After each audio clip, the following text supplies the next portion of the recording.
This is the host hotel, if you will, the Lodge at Pebble Beach. As we said yesterday, one of the most famous hostelries in the world.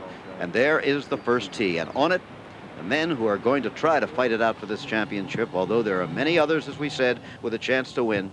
Bill Rogers on the right in the yellow sweater. Here he is, current British Open champion. And after winning the British Open, he really got the bit in his teeth last year. Went on to win a lot of other things and was named the Golfer of the Year. But this year so far, no luck at all. He hasn't been doing a thing until this weekend. A little bit earlier, we talked to Bill Rogers, asked him how he thought he'd feel on the first tee today. Well, I'm looking forward to it, needless to say, and it'll be fun. It'll be a fun day, and this is what you work for. This is what you strive for, to get yourself in position to win one of the world's biggest tournaments. So hopefully I'm ready, and I'll go after him tomorrow. Okay, and here is Watson. Never has won the Open. Jack Whitaker talked to him earlier. What's the U.S. Open mean to Tom Watson? Well, it's our national championship. It's one of the majors that I haven't won. The other's the PGA, and it's a tournament that I want to win very, very much. And here would be a good place to do it, wouldn't it? It wouldn't be bad right here. What are you going to think about now? Just keeping your game together? Well, I need to get some very positive thoughts to go at to play with tomorrow. And right now, I'm playing a little bit too defensively. And you can't win this golf tournament playing too defensively. Is family with you? Yeah, Meg and Linda are here, and a lot of supporters from Stanford. Meg, of course, is Tom Watson's young daughter, Margaret Elizabeth. They give her her full name. They call her Meg. His wife, Linda, is here and is pregnant. They're expecting another child in December, and, of course, it is Father's Day, most appropriately. There's the look down the first fairway to where the men will tee off. It's a reasonably short par 4, the first hole here. The fourth round. The referee is William C. Campbell, the president of the United States Golf Association from Huntington, West Virginia. The observer is Stephen J. Harrell, a member of the USGA Executive Committee from El Cajon, California. The special observer is Alistair Lowe, an official of the Royal and Ancient Golf Club of St Andrews, Scotland. The players are Bill Rogers of Texarkana, Texas.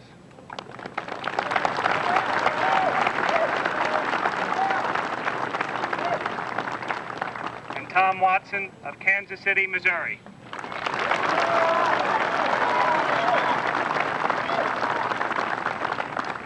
Mr. Rogers has the honor. Play away, please. Play away on the first hole, 378 yards, a par 4, slight dogleg to the right. Out of bounds on the left and on the right.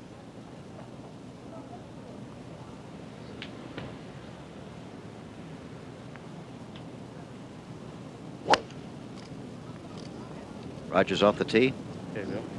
Beautiful drive, Jim, right down the middle of the fairway. That's the voice of Bob Rosberg out on the fairway. He'll be following this group. On the right side there, you see the shot that is presented to him now. Another group up ahead on the first green. Now Watson.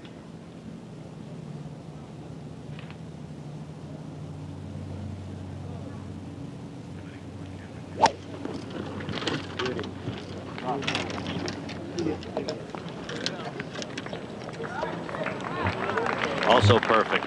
Straight down the middle, to use the title of a song that Bing used to sing in his days here at the Crosby Tournament.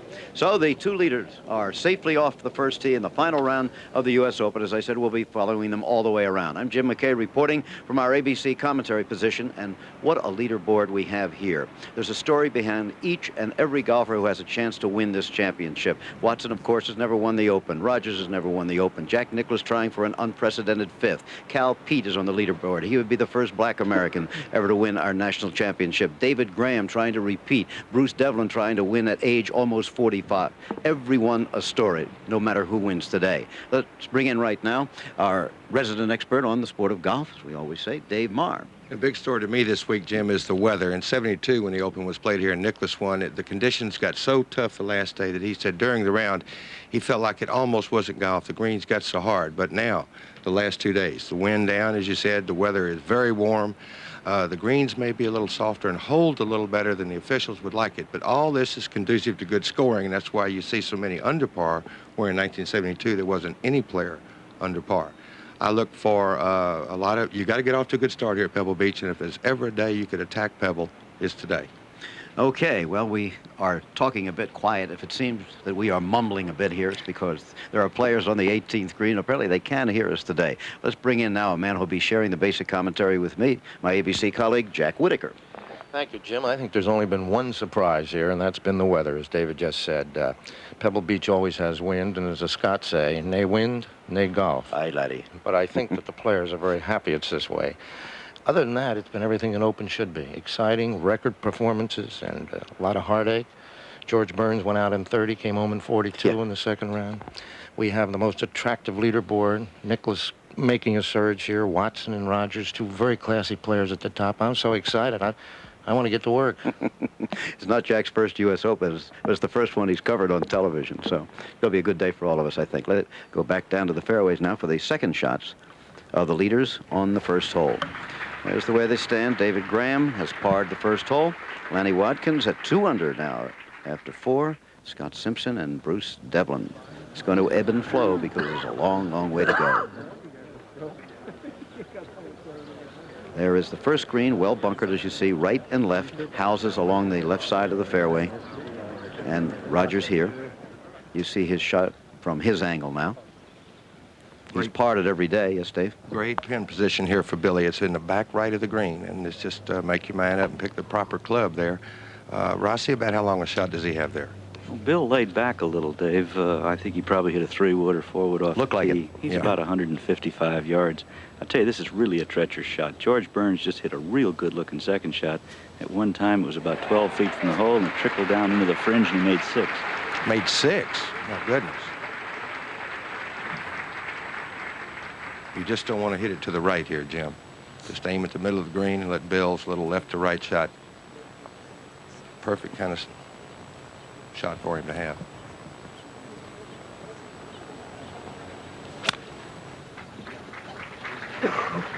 That's just what he's done with it, right at the middle of the green. Fine shot.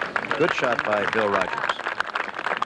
Now, one of the co-leaders safely on that first green. As you said, Dave, you've got to get off to a good start here, or it'll eat you alive, wind or no wind. If you're going to score, you have to do it in these first 6 or 7 holes, especially with the lack of elements against the players. It's like Tom's on the edge of a divot hole there.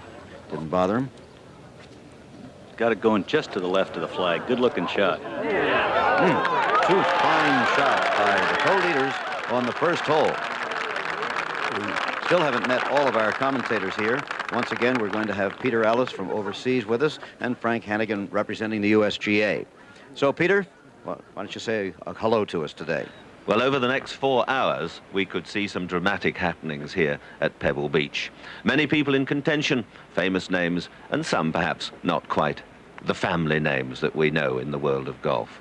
We're going to follow their fortunes right the way through, and 2 of those players, well, their fortunes I'm going to watch particularly carefully. They're both Australian.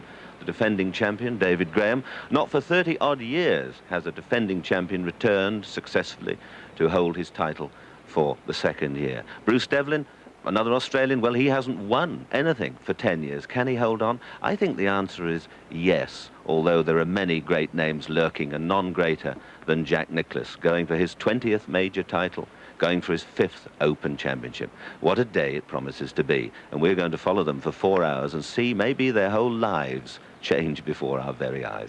With us again, Frank Hannigan, as usual, of the United States Golf Association, who's going to help us on the rules and any problems we might get into. Frank, unique place to come to, a public course for the championship. Indeed, the only public course in the history of the U.S. Open Championship, Peter. But the U.S. Open can be played on any golf course as long as it's a great golf course. Now, of course, it's public in the sense that it is what we call a place of public accommodation. Anyone can come in and play. If you stay at the hotel here, the lodge, it's a certain fee. If you just walk in off the street, it's a $70 green fee. So while it's a public golf course, it's not exactly a playground for the proletariat either. Well, it's a beautiful place, and let's go and see some of the beauty with Jim McKay. Back to more golf. Okay, Peter and Frank, back to the first green. Now, our roving announcers today will be Bob Rosberg, whom you've already heard. He's with Watson and Rogers. John Schroeder is up ahead with David Graham and George Burns. And Ed Sneed is with Jack Nicklaus and Cal Peete. So, I think we're well covered on all fronts here as we rove the fairways of Pebble Beach. And moved down course to Jack Nicklaus with a birdie attempt at the third hole. He could use this right now, having bogeyed the first. He's at even par for the championship, 4 shots out of the lead.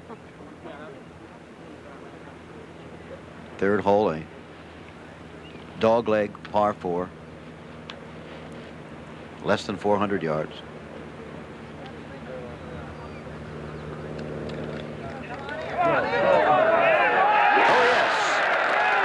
Could this be the beginning of the Bears' charge? It could. Well, he has to get something started, because when you make 5-5 the first 2 holes at Pebble, you've really given 2 strokes up to the field, and that's not a good start. The second hole being a par 5, of course. Now back to Rogers and his birdie attempt on the first hole. So Nicklaus is at 1 under again. And Rogers, well, he makes the little one, he'll remain at 4 under. So Nicklaus is 3 back, pending the putt of Tom Watson.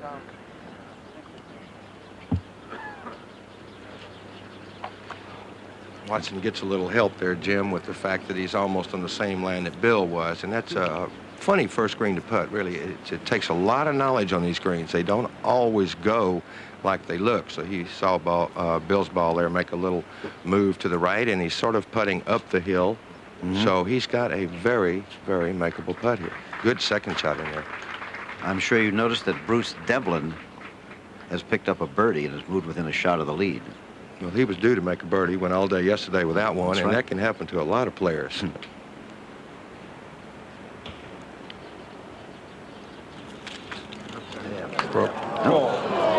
So Watson and Rogers apparently will both par the first hole. Bill has yet to put his in. Let's make sure of that. A tricky little putt, too, Jim. This, about 2 feet there. It's already tightening up. Watson and Rogers, then Devlin only 1 shot back, and Lanny Watkins moving into that tie at 2 under with David Graham and Scott Simpson, and Cal Pete at 1 other with Lon Hinkle and Nicklaus. Wow.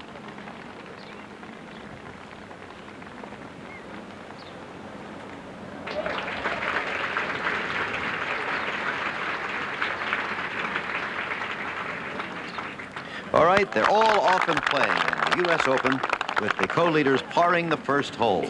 Watson and Rogers moving on, and we'll be seeing all of these leaders. We'll also be seeing past champions.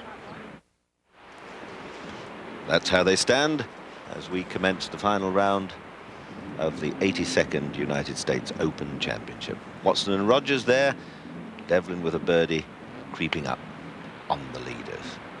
Fine view over this marvelous course. We find the third fairway. Here's Bruce Devlin, who led the first 2 days, had all sorts of problems yesterday, but making a nice, competent start to his final round. 3 under, birdied the last hole, which is the 506-yard par 5. This one, 394 yards, and the flag pretty well back and tucked away in the right corner. There you see, Devlin from the perfect position on the fairway has got to come over the bunkers and just get it right.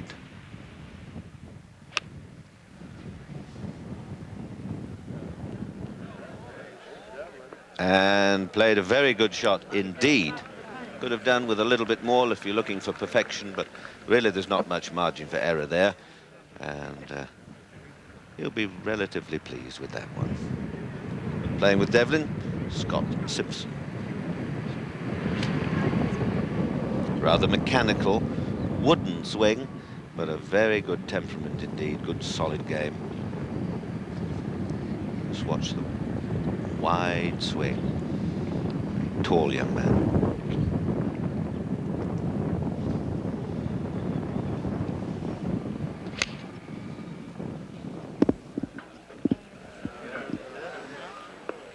And a good shot from Simpson. Oh, both of them with outside chances for birdie threes. Marvellous crowd here today watching these great players. And we'll drop to the second green. David Graham, the defending champion. These pictures going already down to Australia on Channel 9 and through New Zealand. A lot of people up late there in Clarinda Street and South Yarra watching their favourites, I'm sure. There's Graham, who played such a marvellous final round last year in this championship. Taking his time as ever. Now Jack Nicklaus. Second shot to the fourth. Dropped a stroke at the first, didn't get a birdie at the second, birdied the third. Now with this simple-looking little pitch up to the fourth green. Peter, he's got to be careful not to put too much spin on this ball. And he's hit it nice and low right at the flag. Well, could have done with one more bounce there. Now, back to the second. David Graham. Awkward little chip.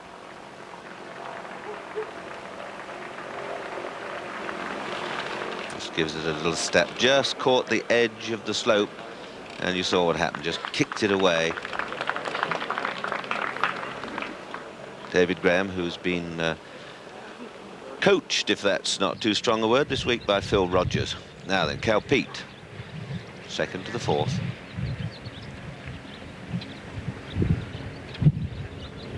Interesting swing, because he's got a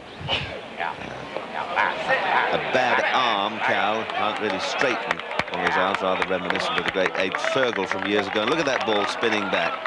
He really has peppered the flag, both yesterday and the previous rounds. It's hardly hold a putt. And Pete still very much in contention in this championship at 1 under. Watson and Rogers, though, still leading at 4 under.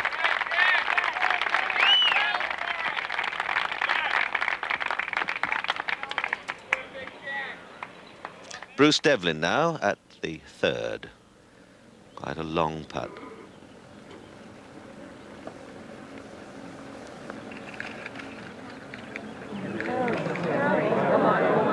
Not a bad effort from there. To get it up 14 inches or so from the hole, making a nice, smooth, confident start. David Graham now putting for a birdie at the second.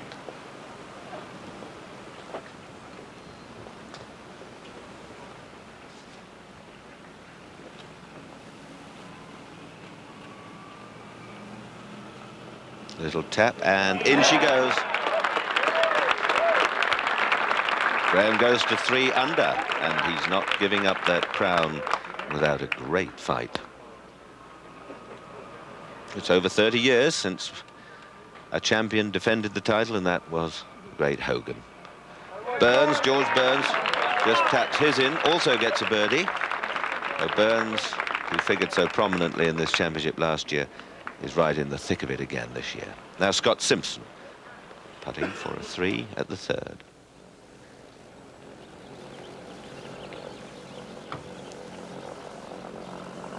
This to go 3 under.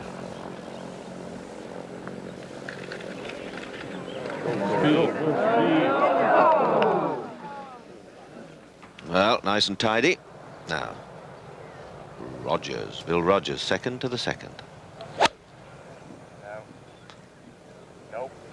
Ball's going right. It's going to be in the right rough, Peter. Short, very bad spot.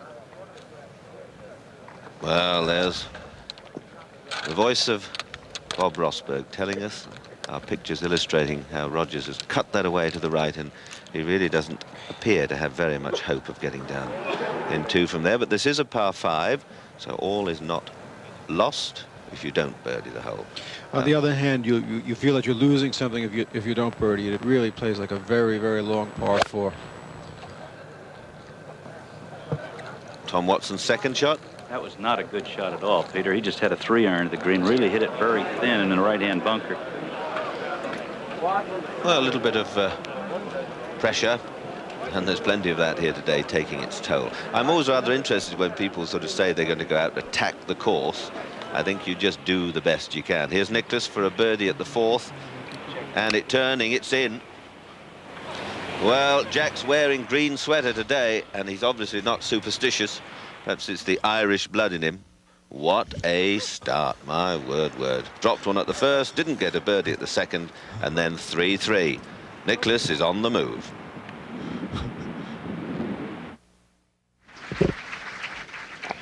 Jack Nicklaus on the 5th tee, par 3, 170 yards. He has birdied the 3rd and 4th after an opening bogey and is 2 shots off the lead.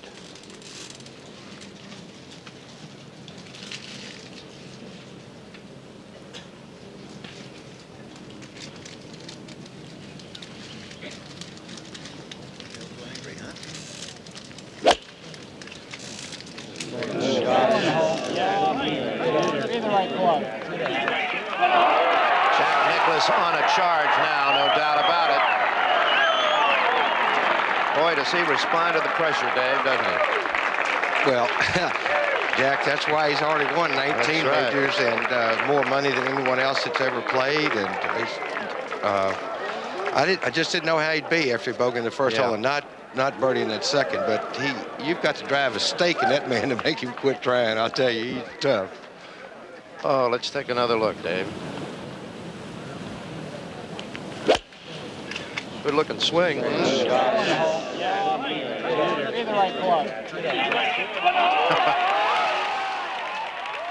Jack Nicklaus that far away from his 3rd straight birdie. Now we're live. Calvin Peete playing with Jack.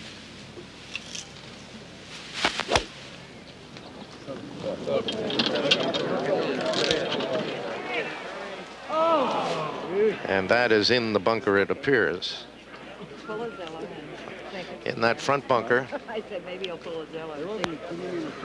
But the story right now on Pebble Beach, Jack Nicklaus. And there's his ball at this par 3. Narrow uphill. Watson and Rogers still tied for the lead at 4 under.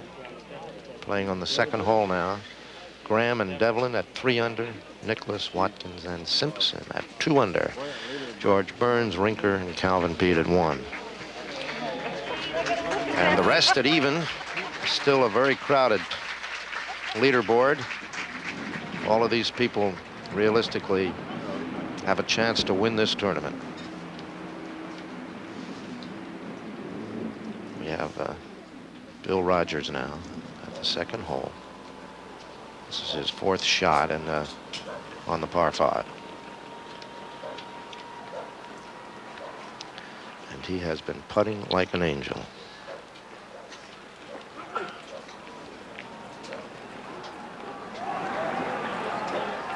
Now we have a little trouble report here. David Graham, John Schroeder, what's happening out there? Well, Jack, David pulled his tee shot and it caught the last pine at the edge of the fairway. He got a good break in the sense that it came down in a bunker where he's got a nice clean lie. And as a matter of fact, he's got an unobstructed line to the flag. He has 2 problems, however. One is the hill right in front of him, so he has to get the ball up quickly. And the other, he may have a restricted backswing because of the tree overhanging the trap. I just hooked his drive a little too much.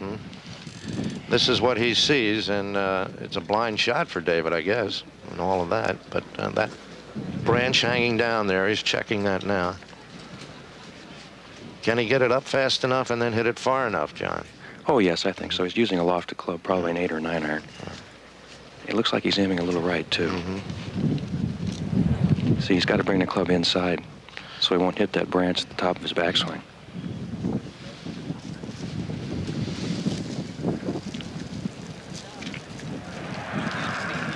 Defending champion, only 1 shot off the lead.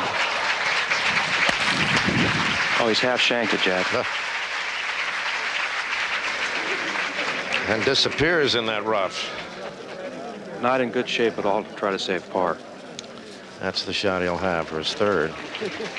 Pin pretty close. Defending champion David Graham at the 3rd hole. George Burns playing on the last day with David Graham for the 2nd year in a row. Same time, same place next year.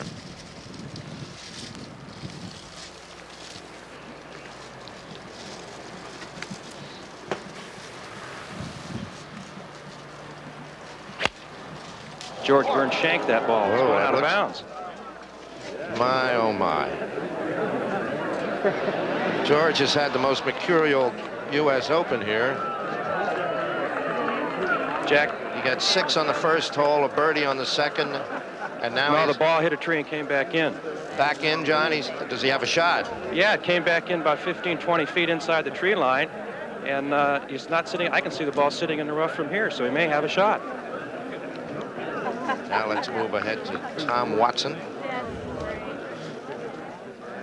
co-leader for a birdie.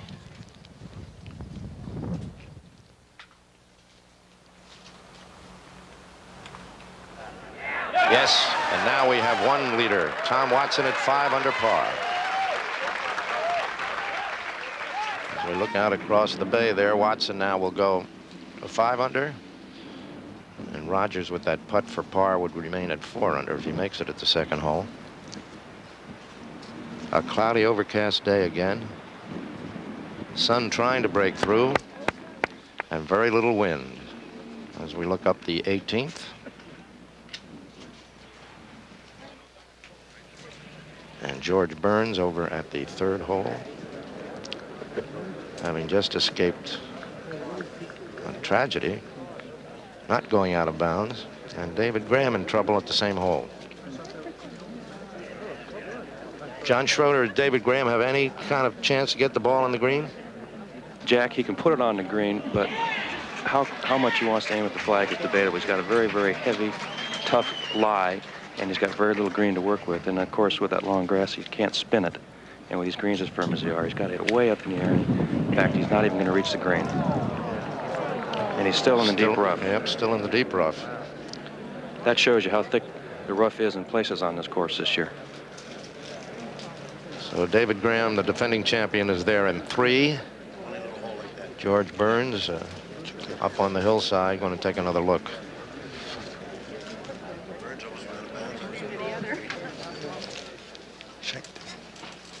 Now here is Jack Nicklaus up at the 5th green for a birdie 2, or his 3rd birdie in a row.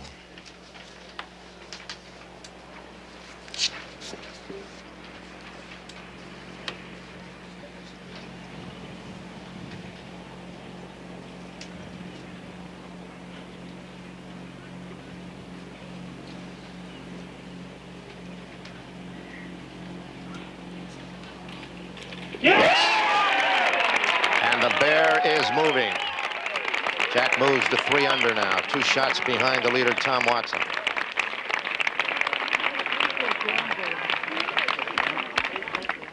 Back at the 3rd hole, George Burns. 3rd shot. On what really, David, is a nice-looking little par 4, isn't it? It may be little, but it's played hard all week, Jack. Come down. So George Burns is not on the putting surface in 3. That's Pebble Beach. The most placid-looking holes can just jump up and bite you. Now we look at our little jewel of a hole at number 7. This is Lanny Watkins on the tee. Get down. Get down. Oh, he is down in fine shape as Lanny Watkins. Lanny having a good day. He is 2 under for the tournament and 2 under on the day. Now, Tom Watson at 5 under. Rogers at 4, then Nicklaus and Graham and Devlin, but Graham going to drop out of there soon. And Lanny Watkins, Scott Simpson. Bobby Clampett still in red figures. And Larry Rinker, the young man who was in 2nd place after 36 holes, still hanging in there, along with Calvin Peete, Craig Stadler, Dan Pohl, and Lon Hinkle.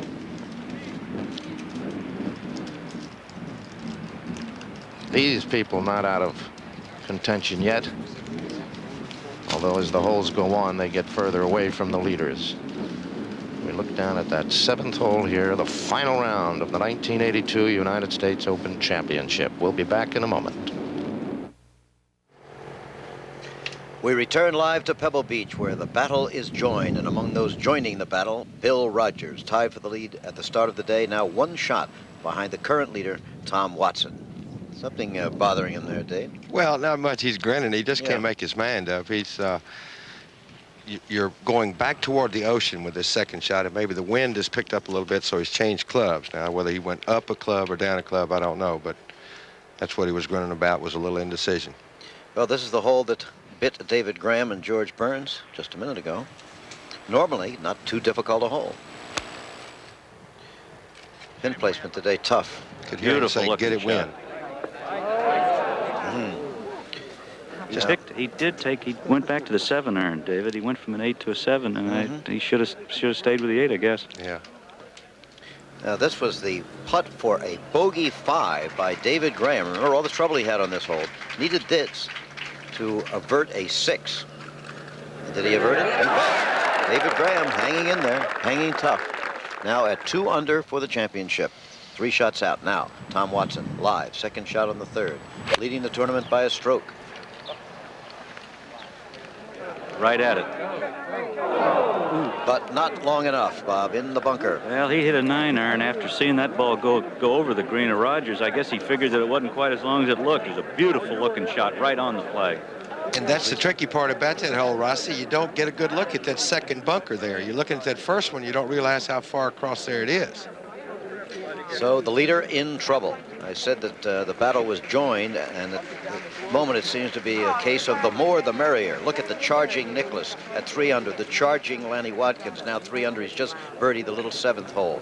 David Graham still at 2, as we said. Scott Simpson and Dan Pohl, the longest hitter out here today, probably. Bobby Clampett just needs a couple of birdies to get into the fight again, and Larry Rinker. And all these others here still on the leaderboard. Cal Pete has dropped down to even par. But my goodness, there is going to be a crowd coming to that back 9, it looks like. Well, we had how many guys? 13 or 14? We had 13 within 4 shots starting the final round today. Now the 8th tee with Lanny Watkins. This one of the most gorgeous holes in all the world of golf. It's a blind tee shot, interestingly enough, along the ocean up to the top of the hill. And then when you're on top of the hill, the second shot goes across this cove with the rocky shores below and the waves beating. And he is in the rough. It shortens the shot, but it'll be an interesting one. Might shorten your swing. He's in the light rough there, Jim. Looked as though he has a good lie as we look at the second shot there, and it may be the most beautiful second shot in golf across the ocean into that green that sunk sort of into the hillside. Guy wouldn't want to get much closer to the cliff than Lanny is. Not even walking, you could much fall less off hitting that it thing. there. Yeah. It's about a 100-foot straight drop to the rocks below. No fence. I had dinner with Lanny last night, and he thought that, he said, if I could shoot 67 or 68 and get to 5 or 4 under before those other guys, I can win this tournament. Watson with the bunker shot on 3. Out, but just about. Not an attractive-looking shot. Ball must have been buried there, Jim, because when you don't follow through that way, it's usually you're just trying to skip it through the grass, and whether he's lucky or unlucky, I don't know. Nicklaus, second shot on the par 5, 6th hole. There's water on the right. Quite a bit of water, as you can see. But he can reach the green here. And has he gotten home? Yes. Nicklaus home in 2 on the par 5. That long putt for an eagle, but a birdie, well, not a certainty, but a probability at this point. Jack Nicklaus making a little more history. Now back to Rogers. Remember, he flew the green after going from an 8-iron to a 7-iron on the 3rd hole. How about this? Shouldn't be too hard a shot. You're pitching back up the hill. It's almost the same shots that George Burns had. It's not going to be quite as quick. The ball is not likely to get away, as you can see there. Tom had the much harder shot coming down the hill. Now, if Nicklaus gets even a birdie on the 6th hole and Watson makes a bogey here, we're going to have a tie for the lead. Conceivably, if Nicklaus, by any chance, made that immense putt he has, he could even take the lead. Bruce Devlin now for a birdie at the 4th hole. Almost 45 years old, hasn't won a tournament in 10 years, hardly ever even plays golf anymore. Says he plays 9 holes once a week with his 14-year-old son, has participated in 5 tournaments this year and done nothing. Look at him here. Look at this. Look at this. Bruce Devlin, 4 under par. 1 shot out of the lead, pending the problem that Watson has. He could be in a tie for the lead in about a minute or so. Now, it depends, as we said, on this man. Lies 3 on the par 4 hole. The putt that he has, Jim, It's downhill, so it's going to be very fast and looks like it breaks a lot from right to left. Now, if you know the green, and I'm sure Tom does, it does not break as much from his right to left as it looks. So it's hard sometimes to get yourself to say, well, it looks like it's going to break 3 inches, but I'm only going to play 1.5 inches. And you got to take your time and just do what you know rather than what you see.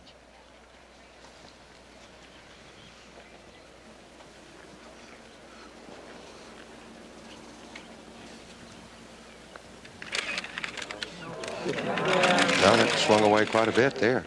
We now have a three-way tie for the lead. Watson, Rogers, and Devlin, pending the performance of Nicklaus on the 6th green, where almost certainly he will move into a tie. We could have a four-way tie for the lead in about 2 or 3 minutes. Stand by. And Lanny Watkins is There's no one more, stroke behind. There's no more confident player when he gets going than Lanny Watkins, and he's having a fine year.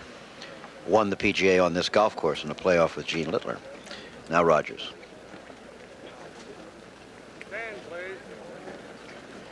The USGA couldn't look for more representative champions. I really mean that. The people who are fighting for this title right now, Bill Rogers handled himself so well after winning the British Open last year. Tom Watson, matter of record, how he performs. Jack Nicklaus, Devlin, all of them.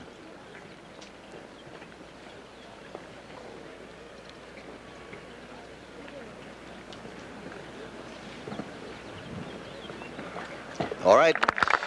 He is in a tie for the lead. Rogers at 4 under. Watson needing this to be 4 under. Just where they started the day. But Devlin has gained 2 shots. And Nicklaus overall has gained 2 and looks to be gaining more. All right. Watson down with the bogey 5 on the 3rd hole. And these are the less troublesome holes on the golf course. They're really not, though. Supposedly. Well, Tom evidently there between a 9-iron and an 8-iron. You picked the 9 after you saw Bill's shot, and that's the wrong club, so he needed to hit maybe an easy 8. I mean, you can look back later on at a lot of things and just wonder, why didn't I do that as we watch Lanny's second shot here at number 8. Is that a sight or not? Look at outlined against a blue June sky. Lanny Watkins made his charge. He's a gutty player. Nope, don't want to go over this green. Long. So much will depend on that lie, Jim, because going down that hill is really slick. Now back to Nicklaus. This is the long eagle attempt on the par 5 6th hole. This then to take the lead.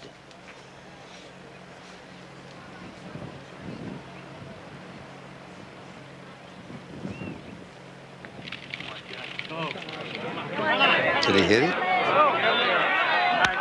And that to move into a tie for the lead and make it a 4-way blanket right now.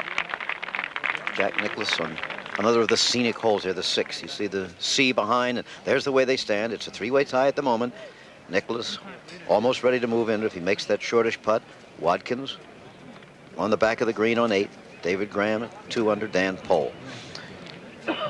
Boy, that is a beautiful leaderboard. You know, some of the great names in the sport and all so close together on a golf course where you can make birdies and you can make double bogeys. So that it's going to be up and down all afternoon.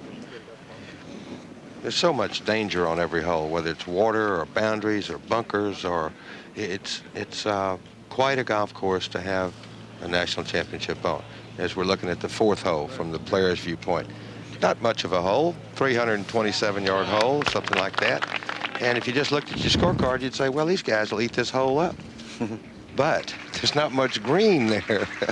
Green is smaller than my kitchen. Then again, you do have the sea on the right if you just decide to bend one too badly, and bunkers out in the fairways, including a new pot bunker on the left side of the fairway. And out of bounds to the left if you just bailed out too much to the safe side, or what looks safe.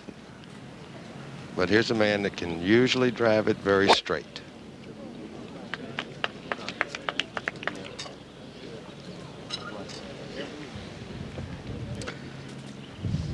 You see it.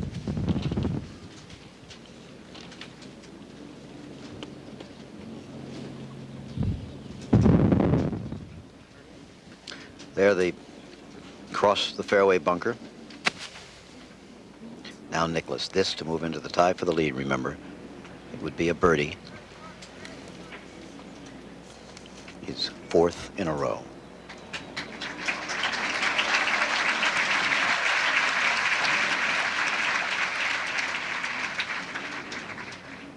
He's done it.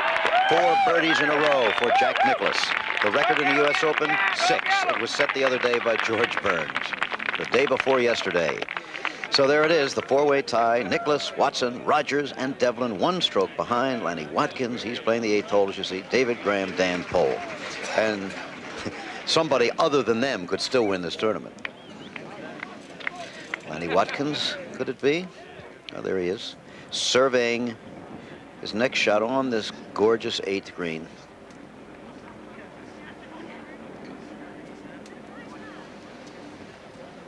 Can't see whether he's in the 1st or 2nd cuts there, which would make a difference. It would give him a different option on what kind of shot that he has to play. You can tell by how he swings at it, Jim, whether it looks here we like are. Looks as though it's down, so the ball going to run anyhow because he's downhill. Big break right to left. Doesn't look like he's in the real tall stuff, though. We're going way, way left. Look at this. Left himself a long putt for the par on the 8th hole. And that is the nature of Pebble Beach. Capricious. It gives, then takes away. Now, moving from the 6th green to the 7th tee is Jack Nicklaus, along with his fellow competitor, Cal Peete. 110 yards, off on a half a wedge, but on a very windy day, a long iron. True, sir? Absolutely, but today it's calm.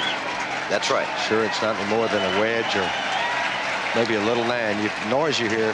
Crowd here at 18 has just seen that Nicklaus has birdied the last hole on the scoreboard.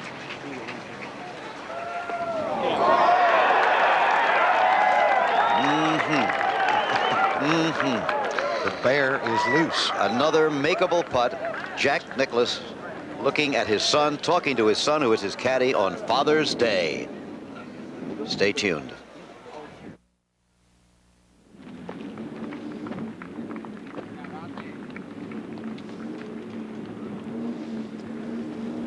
Welcome back, and Bill Rogers, 2nd shot, 4th hole. Up and at the flag, and a gem. Wonderful shot. Now Tom Watson playing with Rogers. Both 4 under. And you saw how small a shot Watson had to play there. Just too much spin, not really so good from that range. And just look at that for a view. Now you'd have to travel far and many a day by mule to get a better view than that. That famous little peninsula jutting out here. A little short 7th and the bottom left-hand side of this green. 6th green, top middle, all round that majestic bit of coastline. It really is something. Quite marvellous. Little bit of breeze, not too much.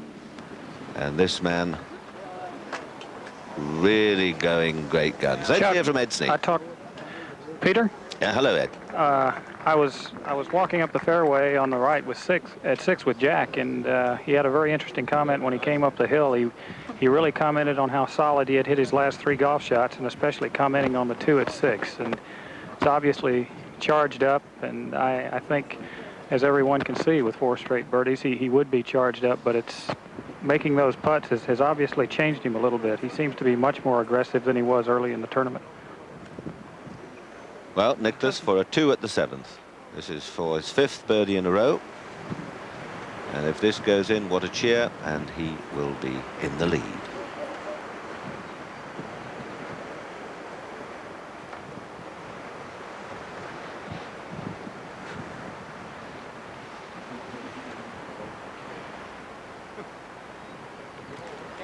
Has he? What a man.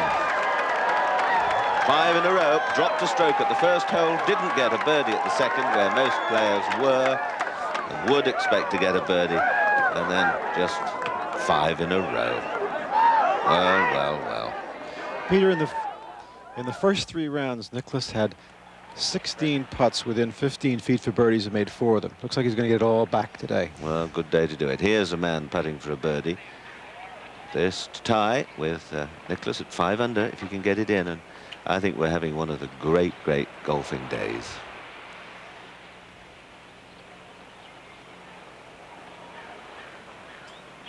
Slowly back, taps it in. Rogers, Nicklaus, 5 under. Well, Rogers marches away, and Nicklaus doing great stuff up ahead. Hey, guys. Well, we asked the great man himself, Nicklaus, how he thought the USGA set up the courses for this championship. I think the last couple of opens, the golf courses have been set up very well. They've been very fair. They've not tried to gimmick up the golf course or do things that really shouldn't be there. And I don't expect them to do that at Pebble Beach. I think Pebble Beach will be set up very well, and that I think they've gotten over the thought that gee, we have to preserve par at all costs. Good gracious, the fellas today are much better than the guys were 20 years ago, and 30 years ago, 40 years ago. The fellas today can really play golf. Not to say the guys couldn't play golf, but the level of competition is so much greater, and it forces the fellows to shoot so much lower that if they shot 289 at Augusta 10 years ago, we'll certainly shoot lower. I mean, at Pebble Beach 10 years ago, we'll shoot lower this time. I don't think there's any question about that. And I think it's the same everywhere, and it's the same in all sports. So I think as long as I think the British took the tact on it the right way first. The British Open, they've set it the same way for years and years and years. They don't really change it very much. They pretty much play the same golf course. And occasionally they'll make some changes, but nothing to amount to anything. And they've let the golfers' scores speak for themselves, and the scores have started to come down substantially in the British Open, only because I think the golfers are better. Oh, interesting words there from the mighty Jack Nicklaus. And he and his partner, Pete, coming up the hill at the 8th. Nicklaus and Rogers, 5 under par, leading the way. But great names not far behind. Nicklaus, just 5 birdies in a row. And it really is scintillating stuff. Still lots more holes to be played, of course. Some spectacular ones. 8, 9, and 10 here, arguably the 3 most difficult, best, most challenging par 4s in the world. And if you're taking more than 4, you can always stop and admire the view, which is quite breathtaking. Watkins, Annie Watkins. 9th hole, second shot. Dropped a stroke at the 8th.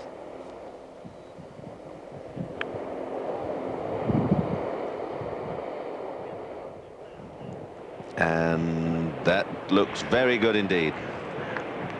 Very aggressive player, quick swing, doesn't hang about much. Lanny playing very well this year, and a chance, very holeable putt at this 9th hole to go back to 3 under. Bill Rogers. Now just got to get his tee shot through the trees, uphill. 170 yards, 5 iron or so, that sort of club for Bill.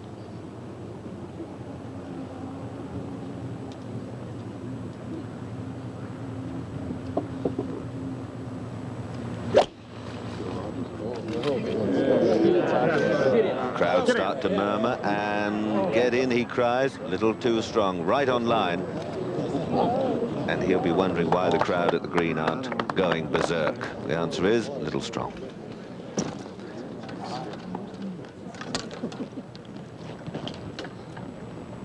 Watson will know from the crowd's reaction by the green that that ball is not close, and he knows that it's too far. Quickly, though, to the 7th. There's Devlin, back to Watson, and he's also urging it to get down. And yes. Okay, Tom.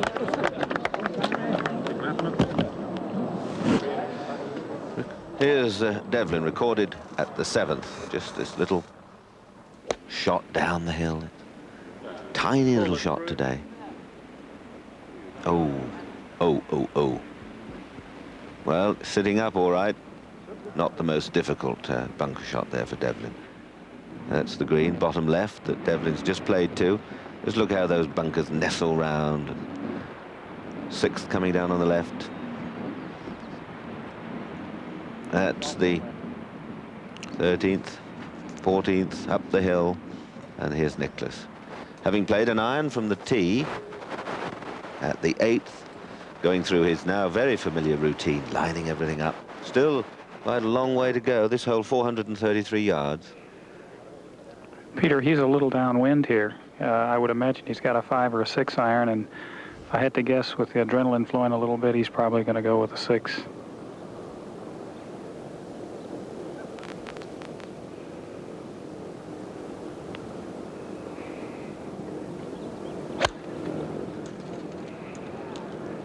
Don't leak. Well. Just by the bunker on the right. Not one of Jack's best shots, but it could be stuck in that thick rough, not far from the flag. Not a good shot from Jack. He wouldn't, if that club selection of 6 iron, as Ed Sneed and Ed suggested, was right, he wouldn't be wanting to miss the green with that. 7th green, Devlin 2nd. Little splash from the bunker.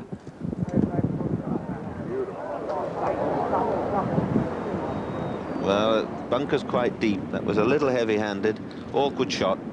Devlin, I think, has kept his game going remarkably well for a man who's competed very little.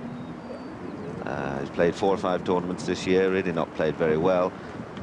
He's always played a few tournaments every year, been a great supporter of Australian golf, and I know a lot of his friends and relations down there will be urging him on. That was a poor tee shot from Bruce. Look at that now, looking down on the 9th. Watkins to go 3 under. This for a 3.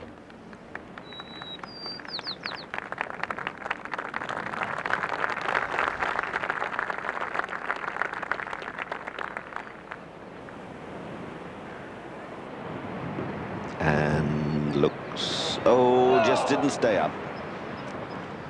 Has to settle for a 4. Dropped a stroke at the 8th, but still 2 under par.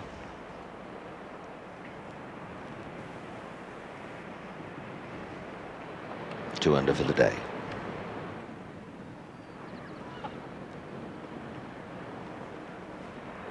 So the first 9 completed for Watkins. We'll go back and have a look. Bill Rogers on the 5th. Back of the green.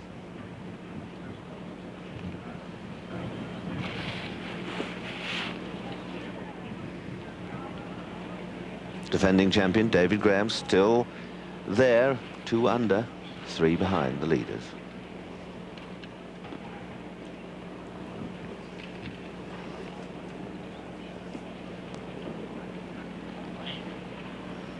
Well, Rogers, confidence must be flowing through his veins. Flag out. Lots of little mannerisms, Bill. Aims well left, as you can see. Tall, skinny fella. Little mallet-headed putter. Slow backswing.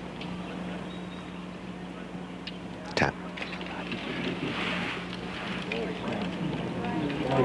Well, it's a good speed, but misread. Misread totally, and that's just galloped on a bit. Let's go to the 18th and hear from Jim McKay. Okay, Peter, thank you very much. If you've just joined us, I'm sorry to say you already have missed quite a bit. You know, from time to time, people say to us that maybe 18 holes is a sort of overkill. Will people sit still for 4 hours? Well, if we hadn't been here the first hour today, what we would have missed. The charge of Jack Nicklaus. He bogeyed the first hole. He then parred the second hole, which is normally a birdie hole for him. In other words, he had given away 2 strokes to par on holes where you're supposed to get it back. And then it happened. He birdied 5 holes in a row and has now taken the lead in this U.S. Open Golf Championship. So the story of the first hour is very simply Jack Nicklaus going for an unprecedented 5th U.S. Open Championship and for his 20th major championship, an almost unbelievable record. We had the story of Bruce Devlin. He was 2 under at the end of yesterday, and everybody said, well, at the age of almost 45, that's really a terrific performance for him, no matter what happens on Sunday. Well, he's 3 under on today's round. Just lost 1 stroke, we're told, so that he is now 2 under. And that is the way it has been ebbing and flowing back and forth with the one dominant thread, Jack Nicklaus. Okay, Peter. Thank you, Jim. And you can see Nicklaus there perched on the edge of the bunker. Very awkward shot indeed. He's got to have a long enough swing and give it enough hit to make sure of getting the ball out. And he's played it as well as he could. Had to give it a stab, hope for the best. And he's got a chance of well, look at it, still rolling down the hill. And hurry up, mark it, Jack. That's it. Wait till it stops. Jim McKay mentioned that Devlin had dropped a stroke to par. He'd gone back to just 4 under for the championship. This was his putt for a par at the 7th. Remember, he was in the sand and he putted it up and just didn't give it quite enough. And that was a stroke dropped by Devlin at the 7th.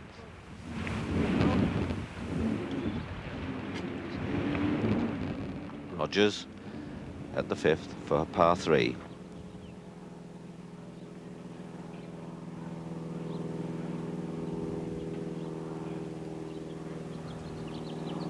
And he's done it again. Remains 5 under. Rogers has holed out quite beautifully, as well as hitting the ball very straight. He's had a couple of very long putts go in, and he looks very calm and relaxed, I must say. Watson to remain 4 under. Where are you going?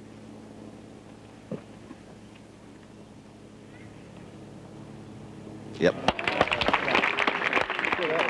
It really is a sensational day so far, and there's lots more to come. So much can happen over the closing holes. Someone can have a spurt, as Nicklaus did, and had 5 in a row. Here's Dan Pole, 10th tee. Only 2 behind. 3 under par, and cracks one away down the left side. This fairway slopes left to right. Cliffs and the ocean on the right-hand side, and there's another green perched at the end there. It was Pole, of course, who played that great back 9 in the 4th round at Augusta to catch Stadler, then only to lose in the playoff. Annie Watkins. Oh, now. And he's up in the thick stuff. Maybe fortunate to have some sort of lie, but that was a bit quick and a bit hurried, and he paid the penalty. A marvelous stretch of sand at the bottom of the cliffs there, and the rollers coming in.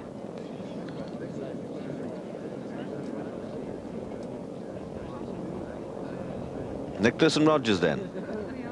5 under. The pack nipping at their heels.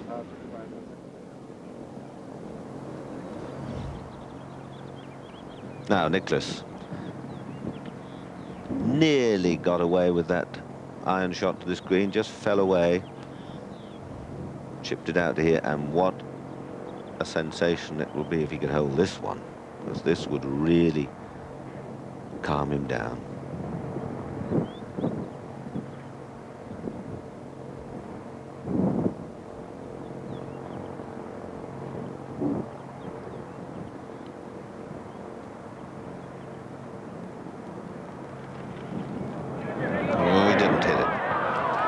Got the line and forgot to hit it.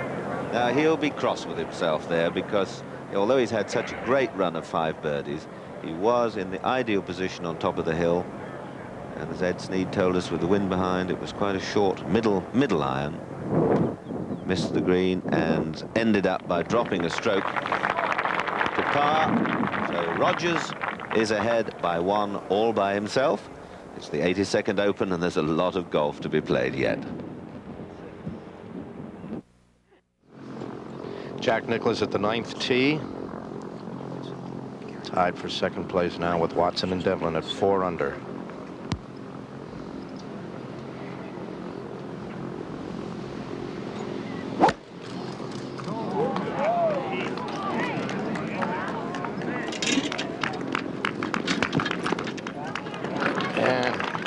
He's down the right side, Jack. Yeah. I can't tell if he's in the rough. I think he's just into the rough on the right side over the hill, about where he was yesterday.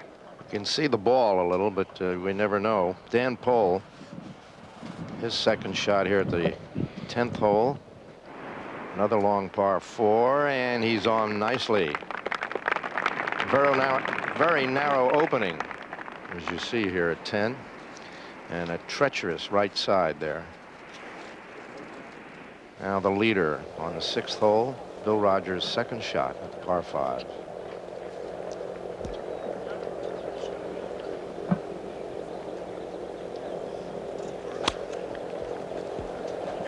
Climbing up the hill.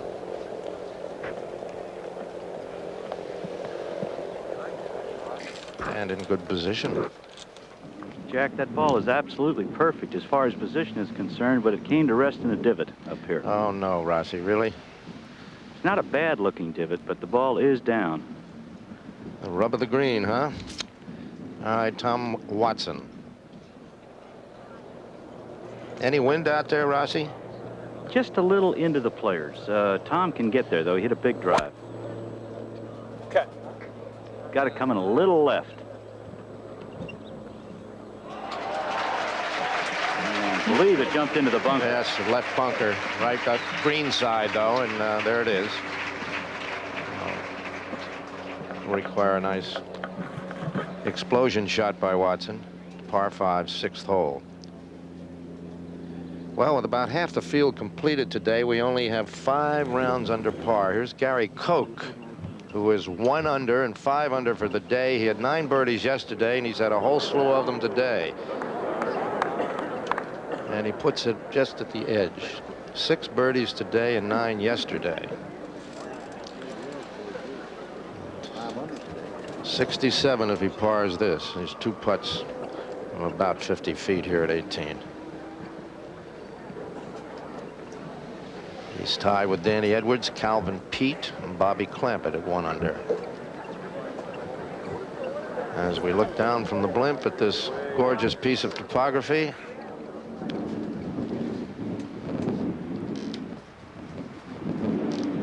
White Beach of Carmel, and Craig Statler at 1 over. Through 7 holes. Raymond Floyd is finished at 10 over. Tom Kite and Miller and Tom Weiskopf, who had a hole-in-one today at the 7th hole. The second time he's done that in the U.S. Open. Dale Irwin through 15.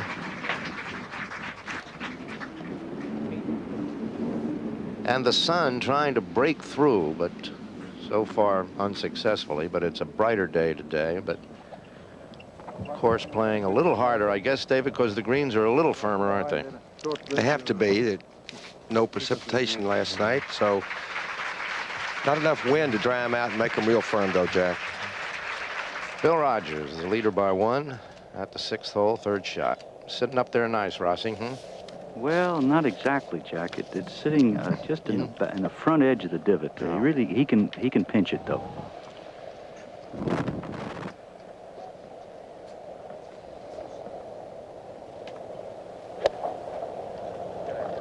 Looks long.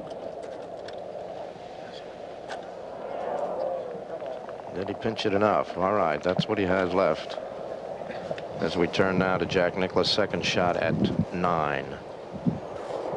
He's going to have to be going with about a 7 or an 8 iron, depending on how much the ball is going to fly. He cannot hold this green from the position he's in. He's got a flyer in the rough, and he's on a downhill lie. I think he'll have to let the ball bounce up.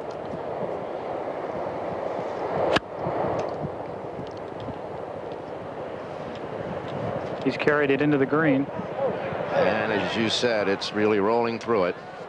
It comes to rest right by Calvin Pete's ball. The back edge, right up against the rough, the fringe. Look like semicolons. Oh, that's Jack Nicklaus. 1 shot behind the leader. Look at that 9th hole. That is really a terror. 9 and 10.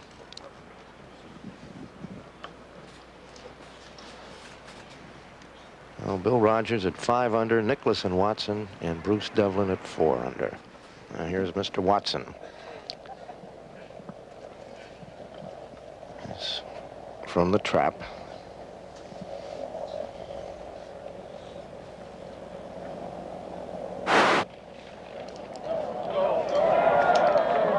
That's not really a very good shot, Jack. Oh. It was a long blast, but he had a beautiful lie, and he's really disappointed with hitting a shot like that. He left it probably 18 feet short. Here's Gary Koch at 18 and makes a beautiful first putt, but it does go by a little. He needs that to come back now for a par here to be at 69 for the day.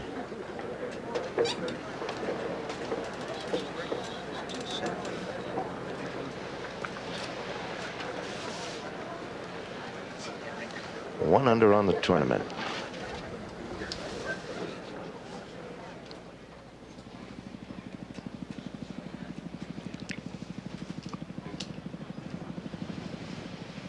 Bill Rogers surveying the territory here. Player of the Year last year, winning at Heritage and British Open, World Series of Golf.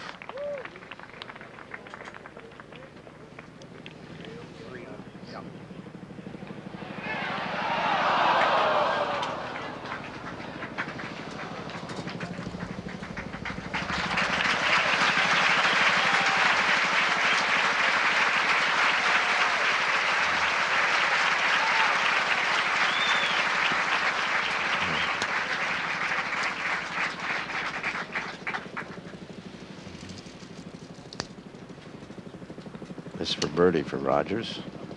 Boy, he has been putting so beautifully. And he has that just left there for par to remain at 5 under. A little earlier, we asked Bill if he had done anything and prepare himself to play this well. Because I haven't done anything previous to indicate that I was going to play well here. But I know that funny things happen at major championships. It's a different kind of atmosphere. It's a different kind of everything. You know, it's a golf course that, you know, if you hang around par or a little bit under, that you know you're going to be in the thick of things. And so you work hard, you struggle hard, you scramble hard, and that's what I've done this week. I played good 2 out of the 3 rounds, and the other round I was able to scramble well. Thus spake Bill Rogers. As we look at Tom Watson. The applause is at 18 here, where Gary Koch has just made par for a 67, not a 69. 1 under for the tournament. Now Watson. This is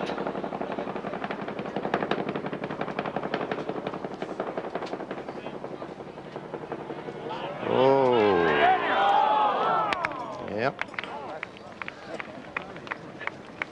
Just ran out of energy. And a par for Watson. Remain 1 behind Bill Rogers as they go to the short 7th. Here now on the 18th. Moments ago, Gary Koch. 78, 73, 69 yesterday. And 67 today.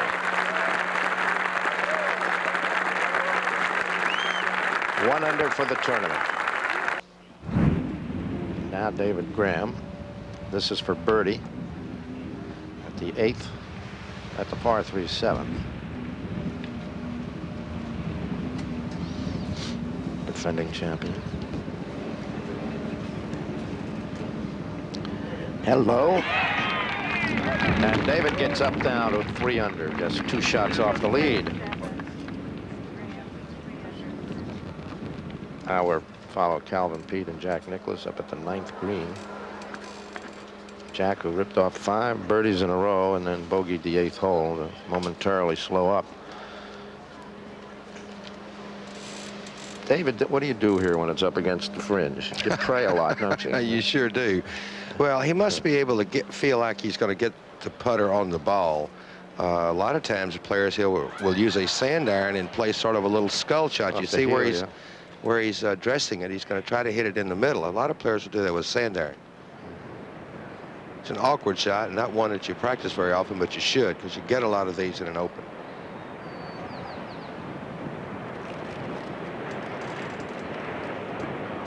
better start slowing down. Yeah, slow. Well, he'll have that for par and probably get a read from Calvin Peete if that was his ball mark next to it.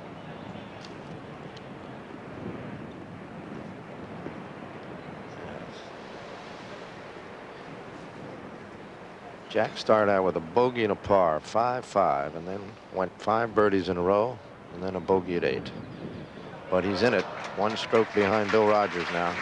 As we come to the 7th tee, and Tom Watson was also at 4 under.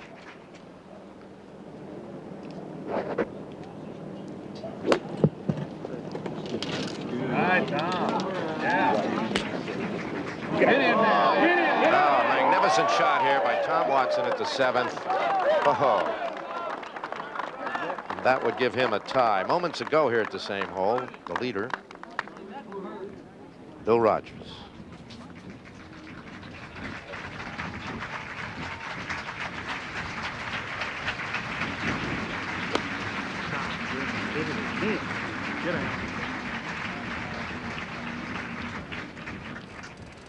And he finds the bunker. So we may have a change in the leaderboard here at the 7th hole with Watson up snug, looking at birdie 2. Bill Rogers in the bunker. Jack Nicklaus up at 9 with a long putt for par, or medium putt for par anyway. As we show you the other scores, George Burns at 1 under with that group.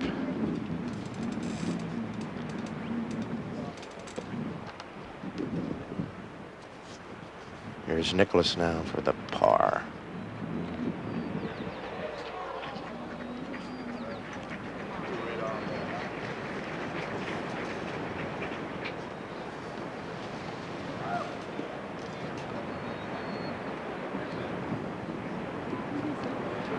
Yes, in.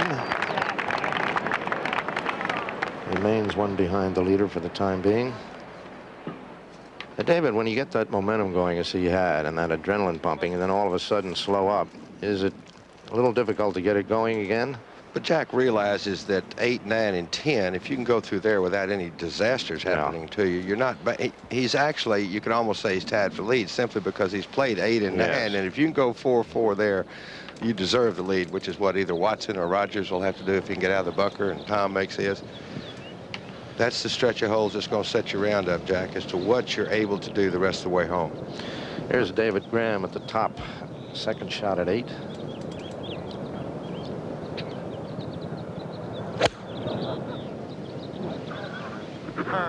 Across the abyss and into the bunker, it appears. John Schroeder, you out there? Let's go back first now to the 7th hole, and the leader at the moment, Bill Rogers, from the bunker. Remember, Watson has put it up just about 2 feet away.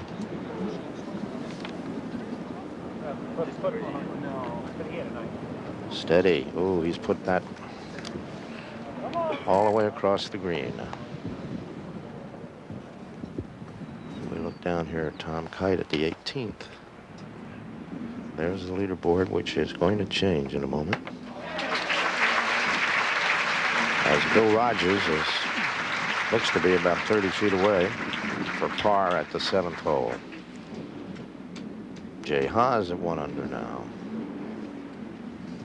Larry Rinker, the young man who was in 2nd place after the 36-hole mark, is now 2 over. Crenshaw 2 over.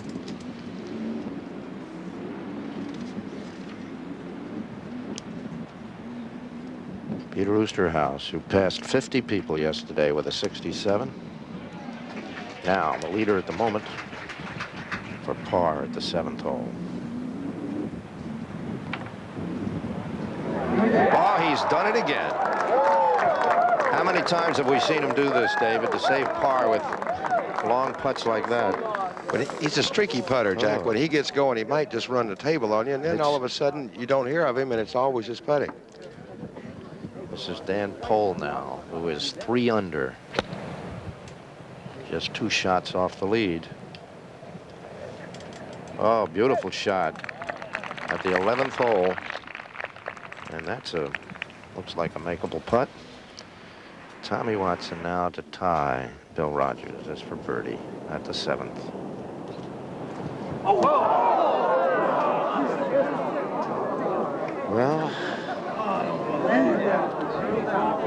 Well, that's like a punch right in the nose, isn't it? Certainly is, especially after Bill made his. Jack Nicklaus, the long 10. A little trouble with his drive at 9, but this one is in the fairway. Big position, Jack. Thank you. He corrected the driver then right away, too, didn't he? Well, he's been hitting the ball pretty solid all day, I think. A couple of the drives were marginal, but they just took a bad bounce or so. He's really hit the ball very solid all the way. Now we get to the 8th tee with Bill Rogers sinking a long putt to hole par and Tom Watson missing a short putt for birdie. That'd do something to your psyche, huh? It's happened to anyone that's ever played golf, Jack.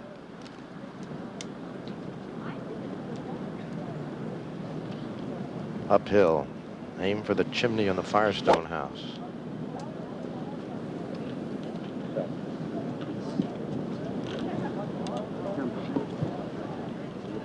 Well, he looks perfect, Rossi. Yes, that is about as good as you can do. That's the short way, and you really have a little easier shot coming in that way, away from the bunker and the ocean.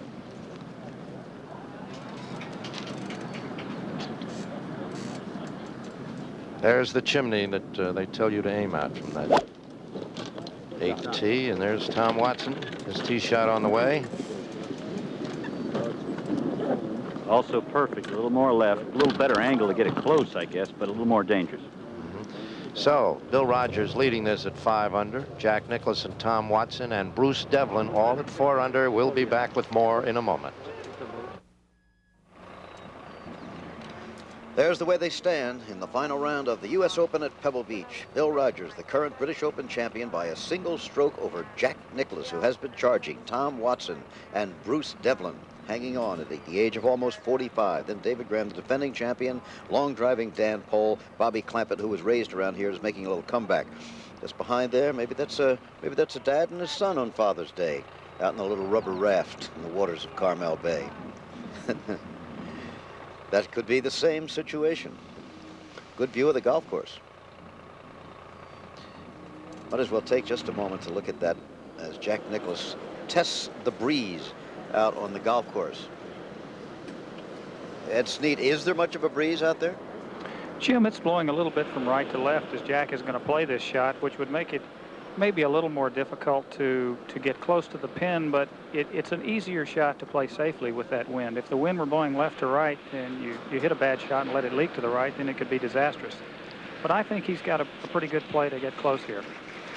If by chance you've just joined us, Nicklaus bogeyed the first hole, parred the second, then birdied 5 in a row. Picked up another bogey on 8, as you see. 33, 3 under par going out. He only had 2 pars in the front, if you notice.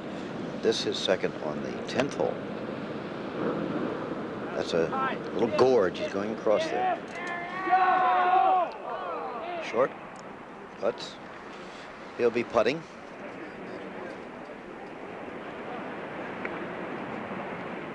You hear the waters lapping the shore, and people with all kinds of vantage points down on the rocks.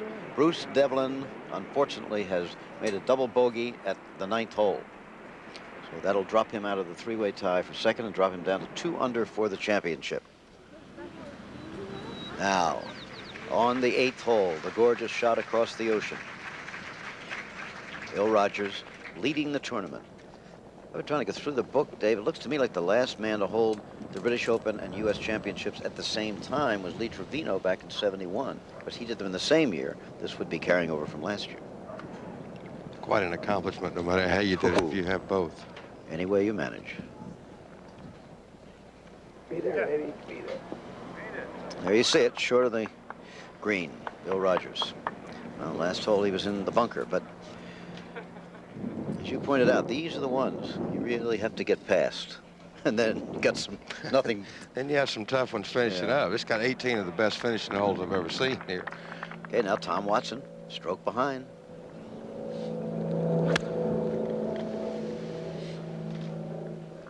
across the sea, down to the land, and on the green. May not stay, though. Had a Moves great back there. opportunity on the last hole. That didn't back up quite enough to go off, I don't think. Great opportunity. There could have been a two-stroke swing there with Rogers in the bunker and Watson with a short putt for a birdie, but it didn't turn out that way. Rogers getting down and Watson missing the putt. Such is the game of golf. Watch the edge of that cliff if you ever play here. You don't want to do any evil Knievels near that No. cliff. There you see how much of a breeze there is at the 8th hole there as they come along. It's not Pebble Beach wind, not in any way, shape, or form. Now look from high overhead. This must be the blimp. Yes, we got the blimp up today. Too foggy yesterday. Goodyear blimp Columbia from Los Angeles, piloted by Captain Joel Chamberlain from Norwood, Massachusetts. Yet another camera position. We've added them on again this year from 10 years ago when we were here. Looking down at the holes that run along the coast there. Now Cal Peete.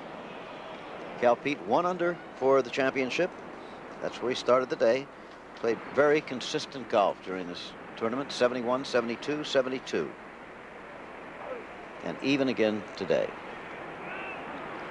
Nice touch that man has. He's a marvelous player, Jim. If there's any point of his golf game that's a little weak, it's the putting. And yesterday when he was finishing, he just hit a lot of really fine shots in a row at the last few holes and never did get one in. By actual statistics, last year he led the PGA Tour in fairways hit in regulation, fairways hit and greens hit in regulation. This year he still leads in fairways, in his tee shots, and is second in greens in regulation only to the man you see at the top of the screen. Look at that. Won the amateur here, the Open, 3 Crosbys. This could be Jack's 6th victory on this golf course. He's got to catch Rogers, as you see. It's all displayed for Dan Pohl, inching up the board. What a nice young man he is, Jim. Long hitter, too. Fine player. Lost to Stadler in the playoff this year at Augusta. Mm-hmm.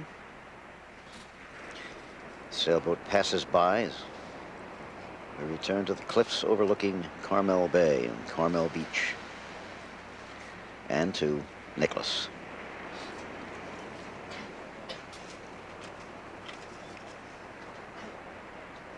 It should break from Jack's left to right.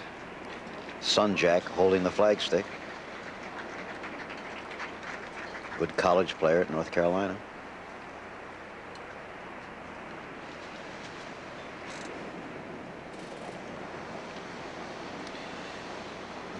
Pulls the pin for Dad, and you see it. However, now Bill Rogers with his 3rd shot on the 8th. Remember, he left it short, coming across the sea. But that's where to be if you're not on the green. Short here leaves you a much easier little pitch up the hill. Well, he'll be coming down with that little one now. Made a long one on the last hole, so his putter has not been errant so far. Very appealing 31-year-old touring golf professional from Texarkana, Texas. Now we were on the 8th hole. We're going to move along the sea now from the blimp to the 10th hole, past the 9th. Now we had the blimp before. This is the one in the boat, Dave, that we also added this year. Rock steady too, isn't it? Amazing. Got some kind of a new mount for it. All along the 10th fairway. So you were at 8, 9, 10, and now from the ABC Sports Navy, we'll zoom in.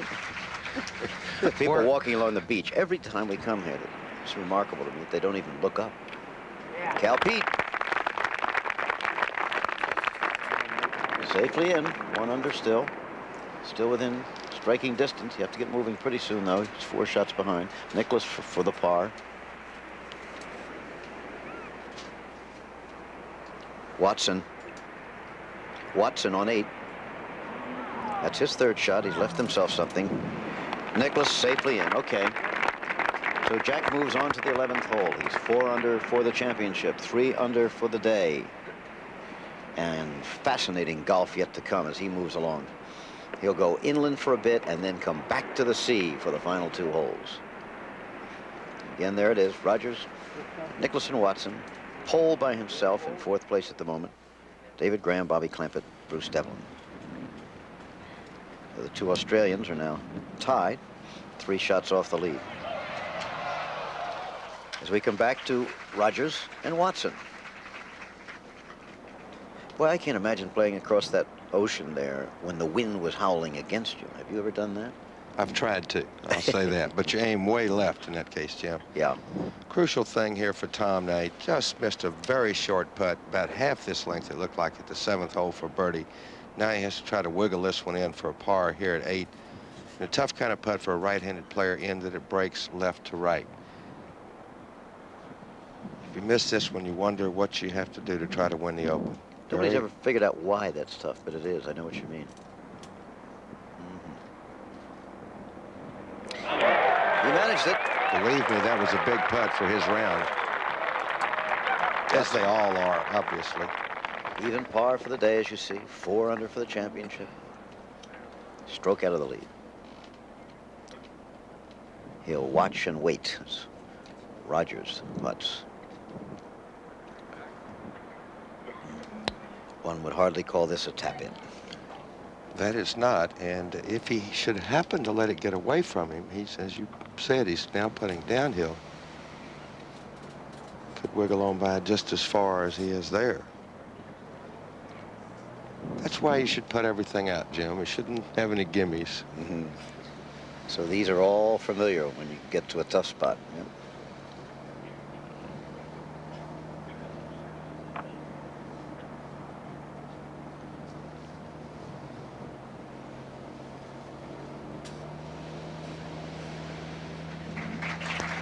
Really not sure.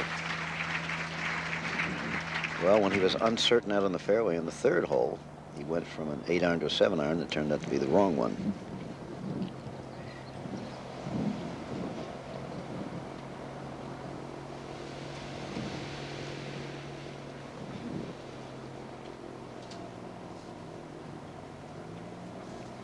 All right. Beautiful putt there. That was not an easy putt at all, as you said. Bill Rogers still leading by 1 as he moves to the 9th hole to round out the front side of his round. One more hole. Now Nicklaus on the 11th tee.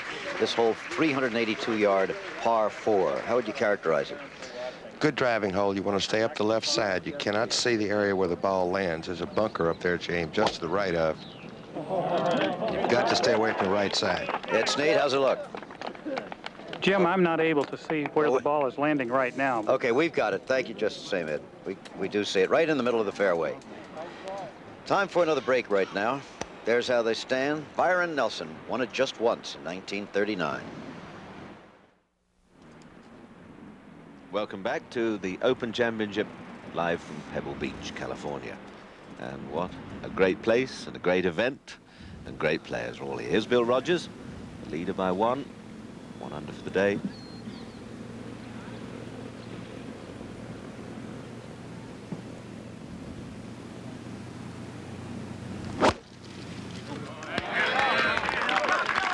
And that's a beautiful drive down the 9th hole for Rogers. Position A. 11th fairway. Nicklaus's 2nd shot. He's got a 9-iron, Peter.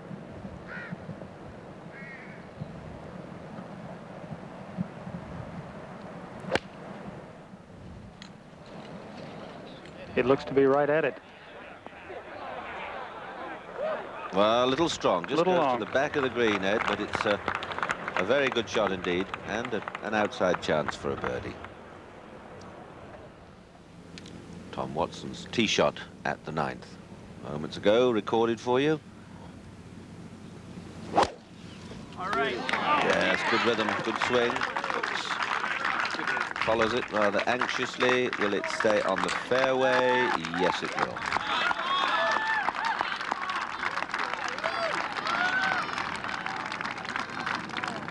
Fairway rolls down and to the green at the end.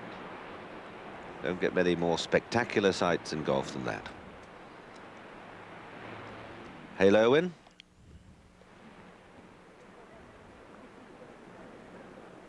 Former champion, of course. 18th finishing his round.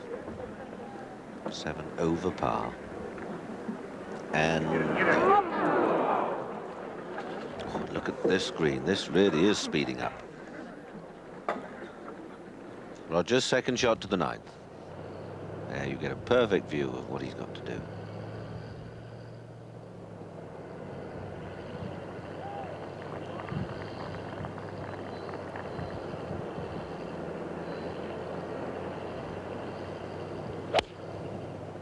Starts it down the left. It's going at the fat part of the green to the right, Peter. He drove very short and had to hit a very, very long iron today. Watson probably hit it 80 yards past him. Well, he's not so far from the flag. He obviously doesn't like it. It looked to be a low cutter, and as Bob Rosberg said, a short drive from the tee. Someone just arrived from Aberdeen, trying to elude payment at the gate, maybe. Sacrilegious thing to say about the Scots, but never mind. Rogers still leads the way at 1 under. But just look at those names right behind him. Gary Koch in with a 67. That's the best round of the championship today.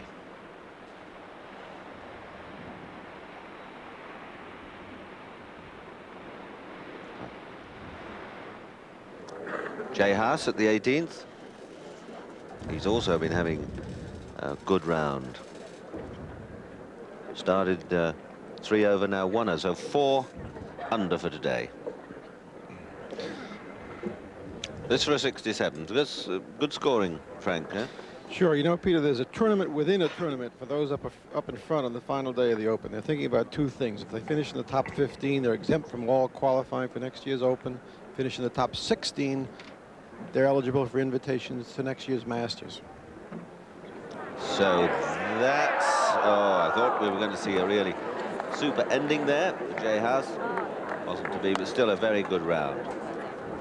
Yes, these various forms of qualification play a very big part, don't they? Invitation to the championship next year and to the Masters make every shot worthwhile. Good round, 68.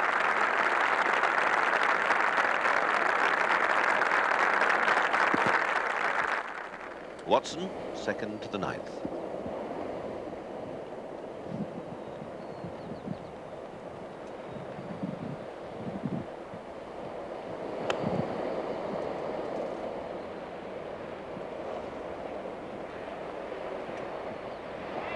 How about that one? 11th green, Nicklaus. Rather a long way past with his second shot.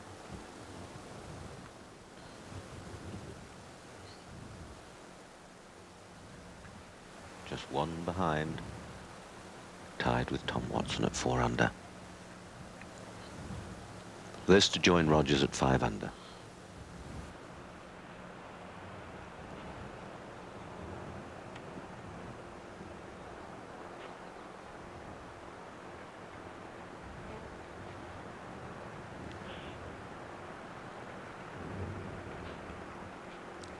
And down it goes, down it goes. Look at it turn.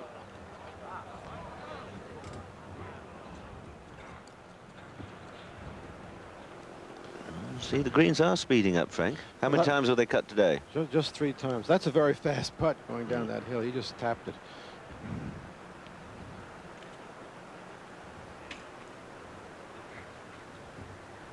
Some friendly folk out on the rocks.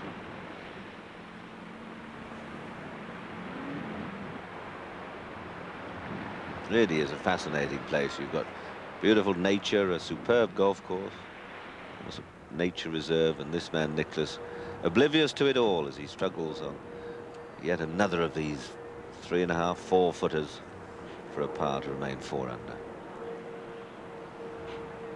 He seems to wait so long, gets himself so still and draws it back, taps it in. A little more upright stance this week, a little wider stance.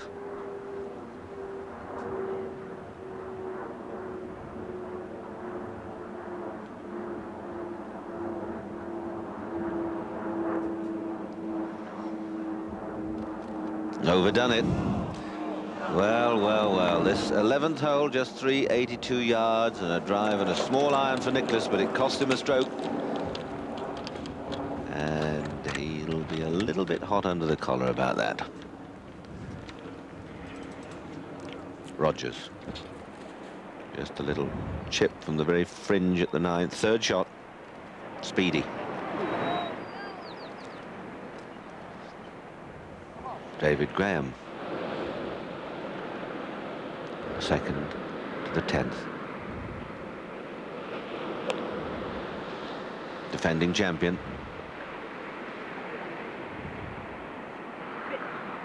Yeah, good shot.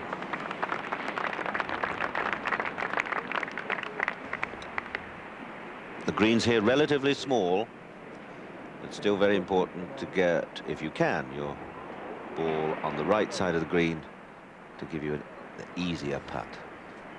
Saw Nicklaus 3-putt at the 11th. He wasn't all that far from the hole.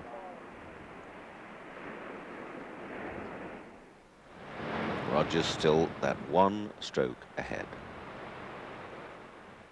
But now Watson with this putt for a birdie, this to join Rogers at 5 under. Missed a little tiny putt at the 7th.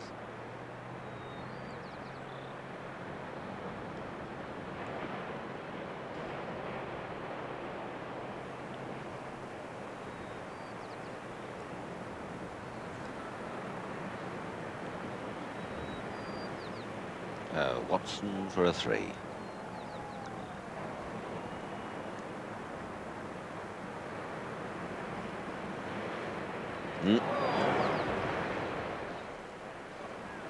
Well, the chances have been there over these last 2 or 3 holes for Watson. He's not managed to take them so far. Rogers has been hanging on marvelously well, but he's got to hold yet another putt if he's going to stay ahead of Watson and the pack.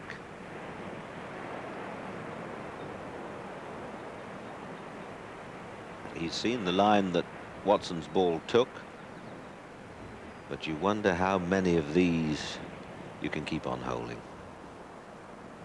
Nicklaus, 12th. Peter, I think Jack was really dismayed that his second shot on 11 didn't hold the green. He's hit 3 or 4 shots that have hit and backed up, and I think he was very, very surprised that his ball went so far by. I think he's got a 3-iron here.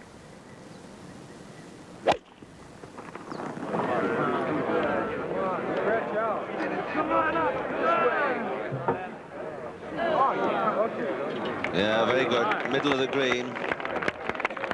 Rogers then for his par at the 9th. And just ran out of steam. So Rogers drops the stroke at the 9th, goes back to 4 under. And Watson now with a little putt to remain at 4 under. Well, any one of 3 or 4 players could still win this, maybe more.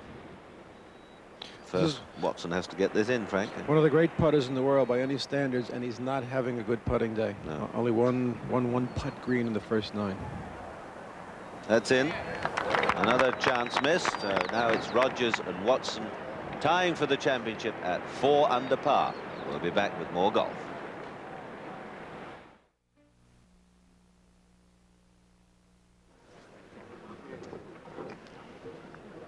Jack Nicklaus at the 12th green, despite dropping a stroke at the 11th, is still now only 1 shot behind the leaders, Rogers and Watson.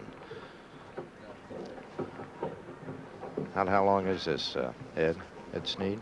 It looks like, Jack, that he's got a pretty good putt at it. You know, it's about 35 feet, but there shouldn't be a lot of break. Maybe it's a little bit right to left.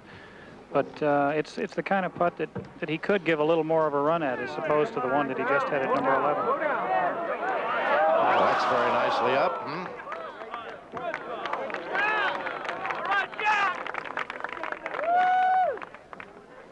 Very close this final round of this Open. Rogers and Watson at 4 under, Nicklaus and Graham at 3, and now Dan Pohl at 3, Devlin at 2 under. And there's the par for Nicklaus at 12 to keep him at 3 under and 1 shot off the lead. Now we'll take you for an update to Jim McKay. Okay, Jack, thank you very much. Well, the story of this golf championship on the final day so far still is centered around the man you just saw, Jack Nicklaus.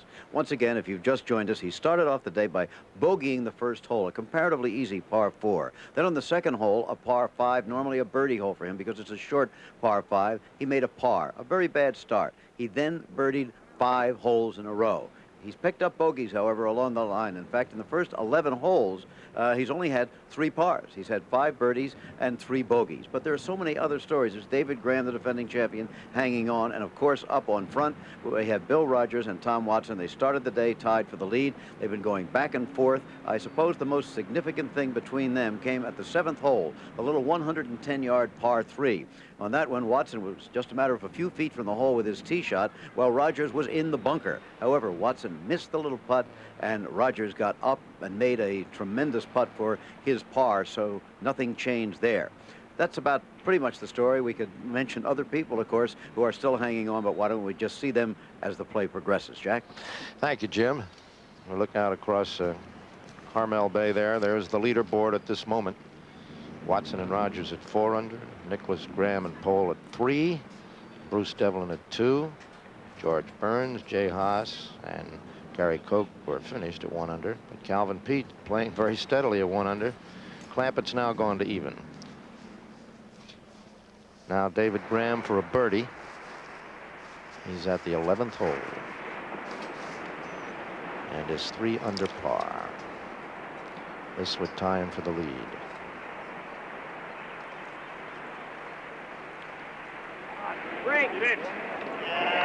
Oh. Now to Bill Rogers. Second shot. Another very short drive with a pretty long iron into this hole. He's going left to right with it, Rossi? Yeah, it's not going to come enough to the right, though. It's in the bunker. This reminds me a little of 1976 with John Mahaffey driving so short. Yes. And having to hit those long irons into the greens. These greens are so small that you just can't keep doing that yet. He's going to have to start letting out a little. David Graham tapped in for his par. Now we go to Tom Watson here. Second shot at the 10th.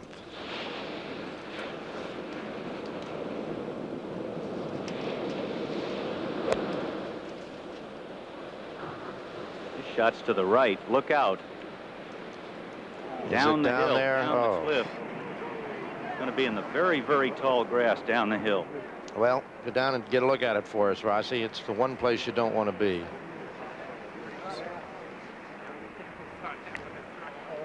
Now we return to Nicklaus.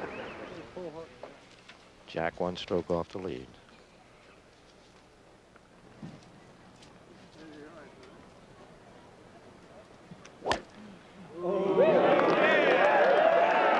He's hit a beauty, Jack. It's right in the middle. After the tee shot he hit here yesterday, I'm sure he's happy with that. Right down the middle. And welcome to our viewers over in Britain, the BBC viewers, to the US Open live from Pebble Beach. There's the story, Watson and Rogers at 4 under, but the real drama of the day so far has been Jack Nicklaus's round. He dropped a stroke at the first hole, should have birdied the second at par 5, didn't. So he hadn't made the best of starts and then proceeded to have 5 birdies in a row. He's had a couple of small mistakes since then, but so has Watson. He's missed a short putt. Bill Rogers, the British champion, is putting very well, holding on tremendously well. So is this man, Bruce Devlin, the leader for the first 2 days. The defending champion, David Graham, isn't giving up either, although Devlin doesn't look too happy with that. It's a dull day. It's a great day for golf. It's a pleasure to be here watching these great champions. So back to you, Jack. Thank you, Peter. And that was Bruce Devlin getting it just on there at the par 3 12th. And what a week Bruce Devlin has had. He was co-leader after the first round. He led by 2 shots at the 36 hole mark. Tottered a little bit yesterday, but is still in the thick of it now. 3 shots off the lead. And now, Bob Rosberg, have you spotted Tom Watson's ball?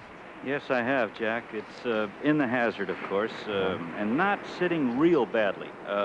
I would say that he has really a better lie than he would have in the rough around the green. The only thing is he can't see where he's going at all. He's going to have to play a blind shot and can't ground his club, of course, and it's going to be a very, very difficult shot. Bill Rogers has a perfect lie. His shot's going to be very, very fast, though, when it hits the green. And both of them will be hitting their third shots at this par 4. Out at the farthest point from the clubhouse. 10th green, almost in the village of Carmel. Beautiful shot. Boy, he's playing beautifully today, isn't he? With a nice that's rhythm. some touch there, Jack. Isn't that just lovely?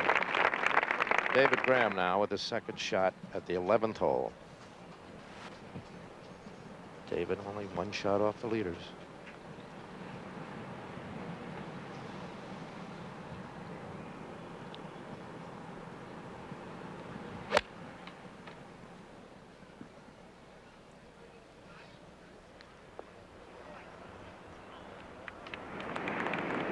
On the green, and Watson now gets it airborne. And as you can see, just on. And how far does he have to hold par here now, Ross? Well, he's got to make about a 25-footer, somewhere 20, 25 feet, and coming off the fringe, and the way he's been putting, you know, you just don't feel you can make one of these. He's missed so many. We're looking in from our ABC camera in the boat, across the beach and up the cliff. Watson and Rogers, 4 under, both in a little bit of trouble here. And Nicklaus, Graham, and Pohl just waiting for him. Dan Pohl really having himself a week. He third in the PGA last year, lost in a playoff to the Masters this year, and here he is in the middle of the Open. So all of a sudden he's found out how to play in the majors, Dave. He certainly has, Jack. Nice young man, as I said earlier. Long hitter, too. If he could get in with about 284, you might have an Open champion that we didn't expect to see. Tom Watson for par. About 22 feet.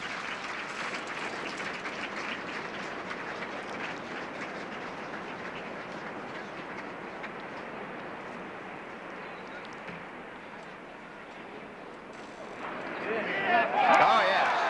Big putt for Tom Watson. Now we go to Jack Nicklaus. Second shot at 13. This is one of those shots where he doesn't want too much backspin. There's a lot of slope on this green. As you can see, it's pulling away from the hole a little bit there.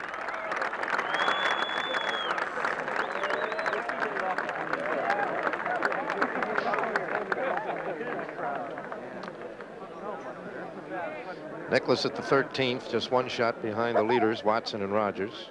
As Watson has just made a marvelous par. Recovery here at the 10th. And now it's up to Rogers to do the same. He's faced with another one of these putts, though, isn't he? How many do you think he has in him, David? He missed the last one. I don't know how many he's got, but he better have a bunch of them if he's going to keep doing this. Well, he's been doing it all week. Saving par.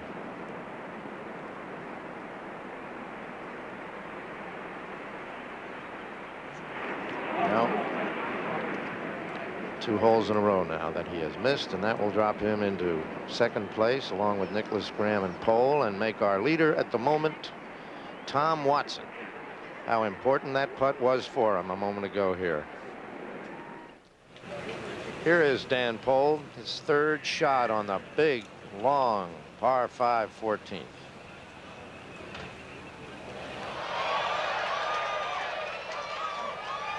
Crowd reacting to the bogey of Rogers here at 18 as Pohl gets it just off the back here at 14, which has been a difficult green to hold all week. Now the leader, Tom Watson, never has won the United States Open Championship. And he's as close now as I guess he's ever been.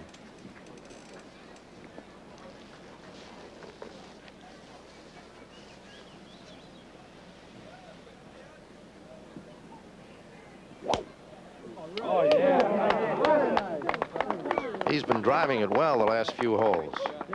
Not only well, but really long. I mean, he's taken the driver out, Jack, almost every hole. He drove at the 4th hole, which you very seldom see anybody do. He's driven here just probably a sand wedge in the green. Bill Rogers.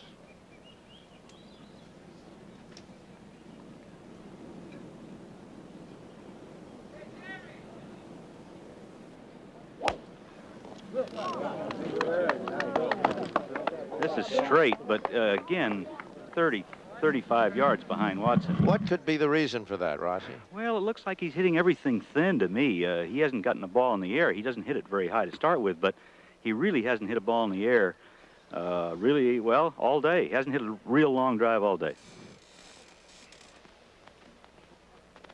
Look at that group at 1 under. As we look at David Graham, a defending champion, just 1 shot off. And that's Dan Pohl on the left for a birdie at the 14th.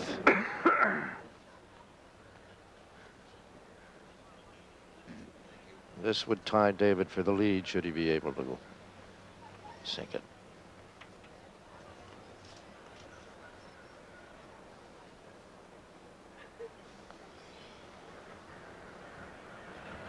Oh.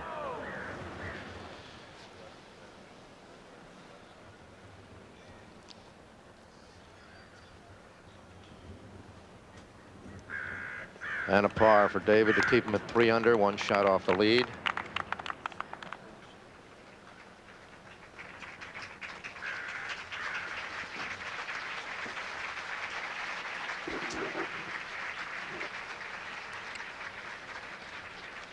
Trying to become the first man since Ben Hogan to successfully defend this championship. Now we have Pohl over at 14 for par. Dan's at 3 under. Yes, sir. He stays there.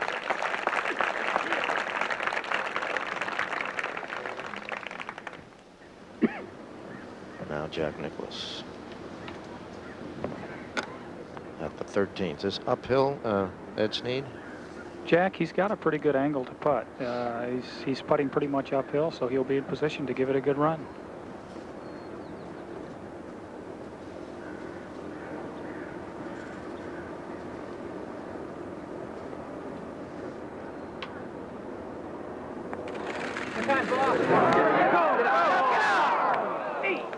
Shy again, huh? Well, I guess, you know, after you do what you did at the 11th hole, you get a little gun shy sometimes. Right. When I say shy again, he was doing that yesterday. Certainly today, when he had his 5 birdies in a row, he wasn't shy at all. Well, he made 2 putts in a row at the 3rd and 4th holes that he hasn't done all week, and I guess that pumped him up for a while, but he's lost the touch maybe a little bit momentarily. Come on, Cal. Still only 1 shot away, though. Nicklaus is from Tom Watson. And here is Bill Rogers. As you see the surf pounding behind him, this hole 11 goes away from the ocean. Beautifully trapped, this hole. Sits at an angle.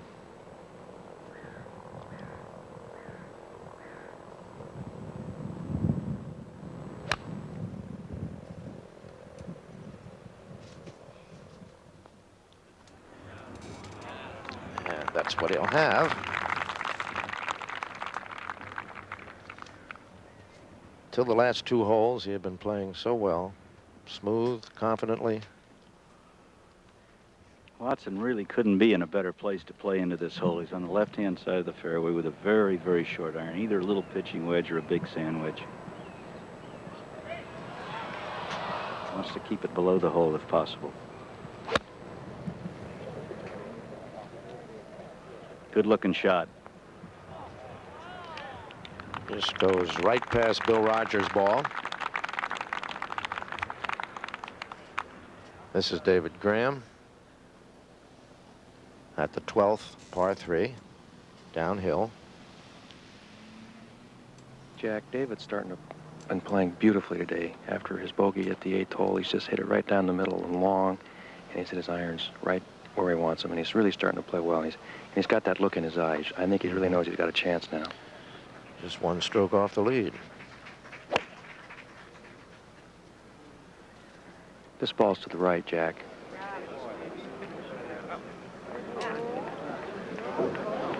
Well, he's on the green, just about the same place Nicklaus was a moment ago. There's the championship vase, and we'll be back to Pebble Beach in a moment. Back again at the U.S. Open final round. Happy to have not only those of you in the United States with us, but also those of you watching in Great Britain and Ireland and Australia, many places overseas. Bill Rogers with a birdie attempt on the 11th hole, coming off 2 bogeys in a row. It's steadying time for Rogers, the young man who is the current British Open champion. Give that one a chance. Should he win here, he'll be holding both of those titles at the same time. Rogers of Texarkana. There's your leaderboard. The man on front, Tom Watson, has won just about everything in the game of golf except the PGA Championship and particularly the U.S. Open. He's never won the Open. Also in the running, Jack Nicklaus trying for an unprecedented 5th U.S. Open championship as Rogers makes the par. And David Graham trying to repeat. No Australian had ever won our title until last year. Now he's trying to win it twice in a row. And Dan Pohl, a young fellow who came out on tour, played so badly at first that he lost his card, earned it back again, and last year finished 3rd in the PGA. This year lost a playoff for the Masters. Just stories everywhere. Bobby Clampett, the hometown boy, on. And all on the gorgeous links overlooking the waters from the Pacific coming into Carmel Bay.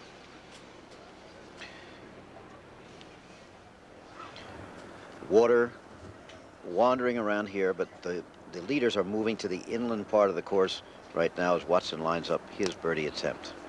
Then they go back to the sea for 17 and 18. Big putt for Tom at 10, Jim. He hadn't made anything all day, and then to save that par after a bad second shot. Yeah, if he could make this and give him a little breathing room. Made a heroic par at 10.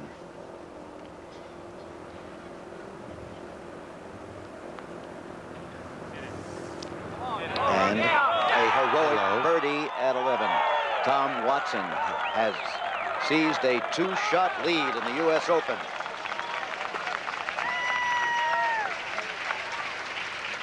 It would be a very popular victory if that young man won, because it means so much to him and to his career to win the Open. He said that, stated it. He's had a couple of chances, hasn't won.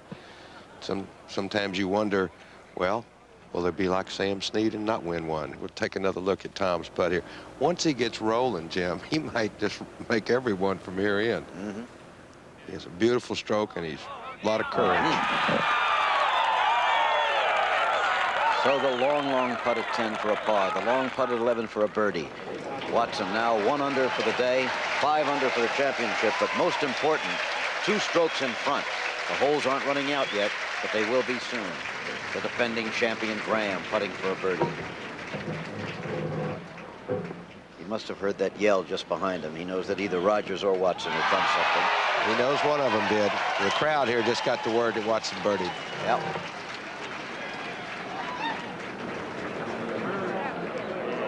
Graham putting beautifully. That one left for the par. Look of concentration. Man who was so moved and touched by winning the Open Championship last year. Now, let's see. We have Jack Nicklaus with a problem. Frank Hannigan, any ideas on what this might be? No, I see Arthur Rice, the referee, is, yeah, it's through a divot. If the divot has been replaced, he can't move it. It's not a loose impediment. He's got to play it. Well, he's going to play it. Jack Nicklaus now 2 shots out of the lead.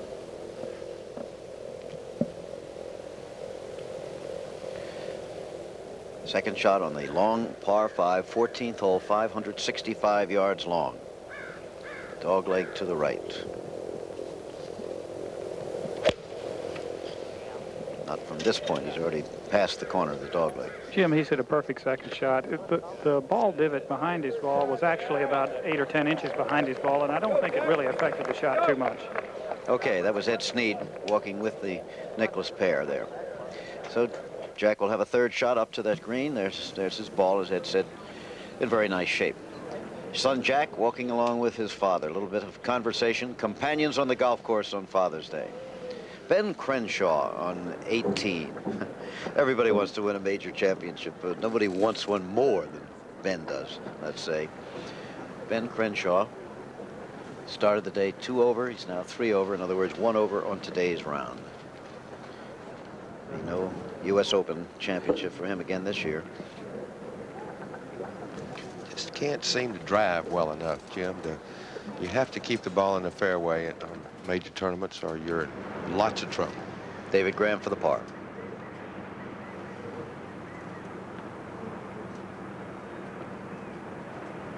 All right, he stays at 3 under in a tie with Nicklaus, Rogers, and Dan Pohl, 2 shots behind leader Watson. Now Crenshaw. It's for a birdie. Birdie 4 here would give him an even par round of 72 today. Rolling nicely, just below.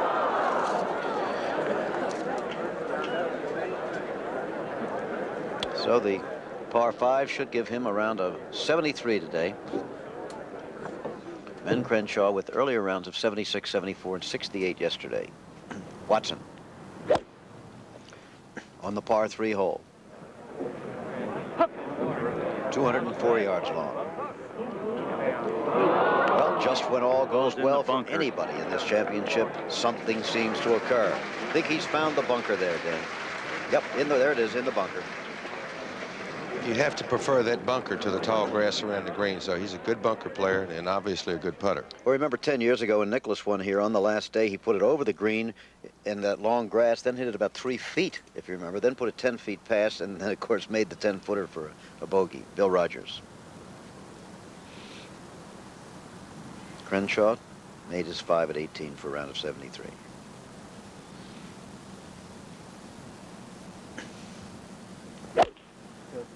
So the tee pop up in the air. Beautiful shot, right at it. A little long, though, just on the back edge. Nicklaus, 3rd shot on 14. Even though it's not a long shot, Jim, a very difficult shot here to get close to the hole. That flag is not too far over the bunker. Difficult to judge just how hard to hit it. Should he make a birdie here and Watson make a bogey, we could have the 2-shot swing again, and they'd be tied. As I said, very difficult to get close. And of course, if there's one man you'd have to pick, it's him.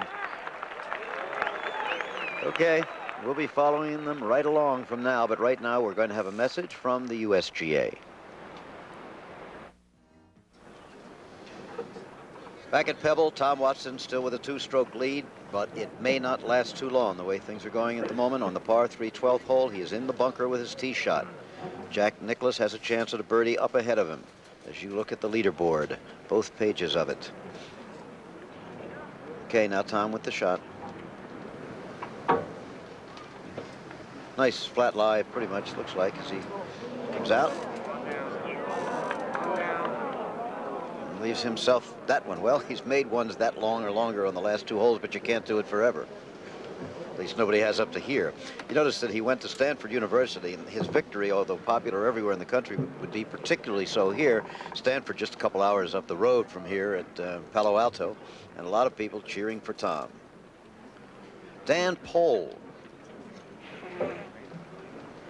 led the PGA Tour in driving last year with an average of 280.1 yards. I don't think he likes that. I couldn't tell for sure. Oh, there it is, just off the Back putting left. surface. Yeah. What is he this year? About 2nd or 3rd, isn't He's he, second, driving? 270. Slipping, eh? 27-year-old Dan Pohl from Mount Pleasant, Michigan. Rogers. A shot behind Watson, tied with Nicklaus and David Graham and Dan Pohl.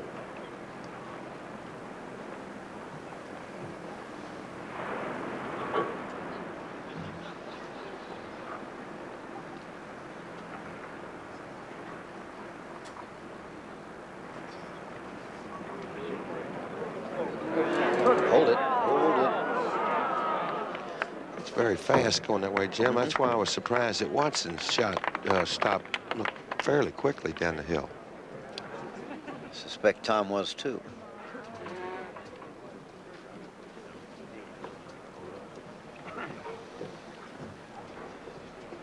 Now David Graham hitting out of the rough. John Schroeder's had a particularly difficult one?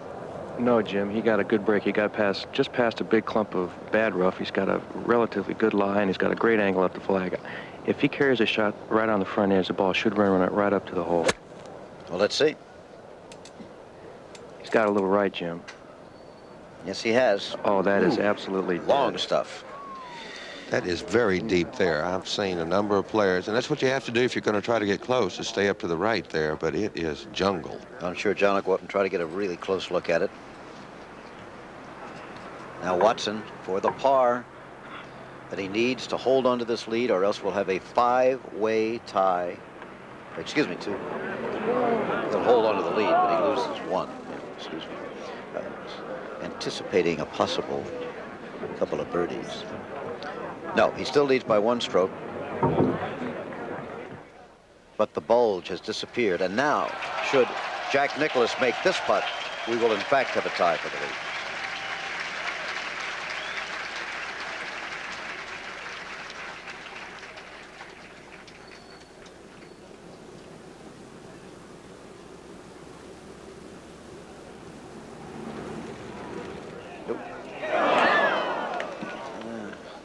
A little something coming back.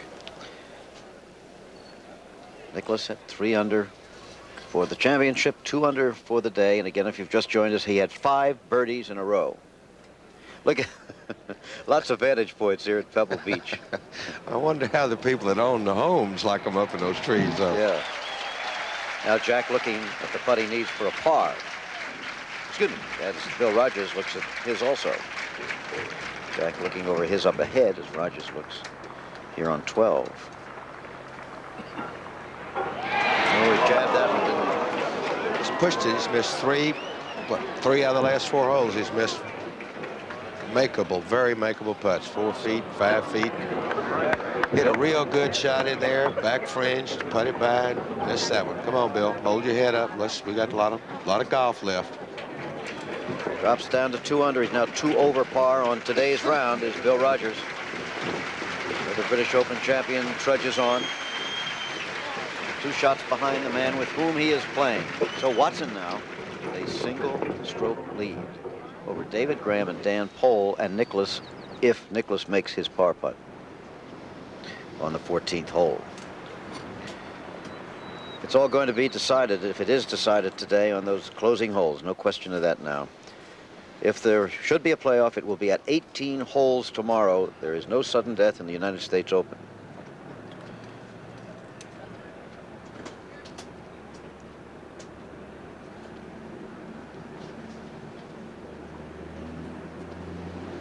All right.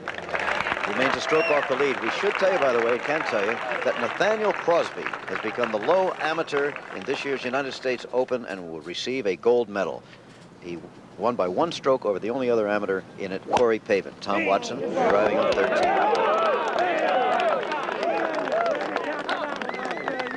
It was a very nice scene, Dave, when he came in. Corey Pavin was watching from off the 18th green. As soon as Nathaniel made the putt to beat him, Pavin went out, shook his opponent's hand, put his arm around him, and they walked off together. David Graham with as tough a shot as you'll find that close to a flagstick. If he doesn't have a good lie, he'll be fortunate to keep it within 10 feet of the hole, Jim.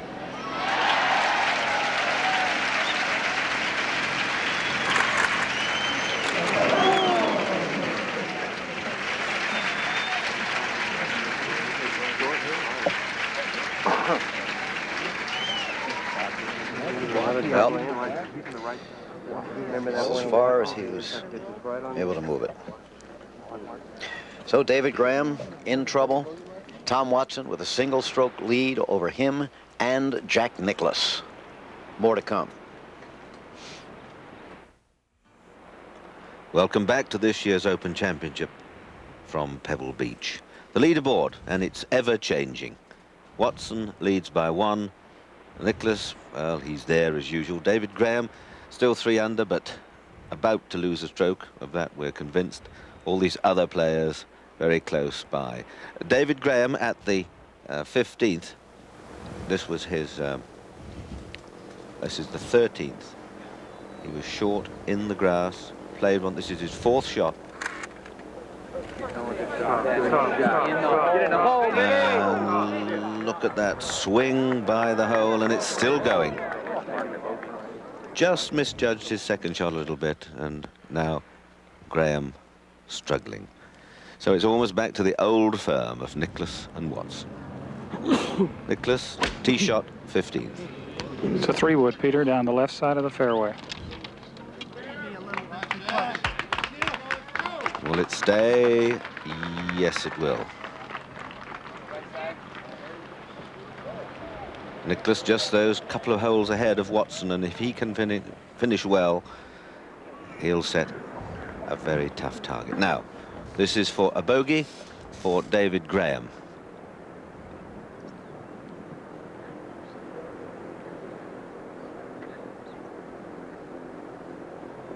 And he has not got it. So the comparatively easy-looking 13th hole costs defending champion Graham a 6. Double bogey 6. It puts him back to just 1 under. What a costly hole. Unlucky 13.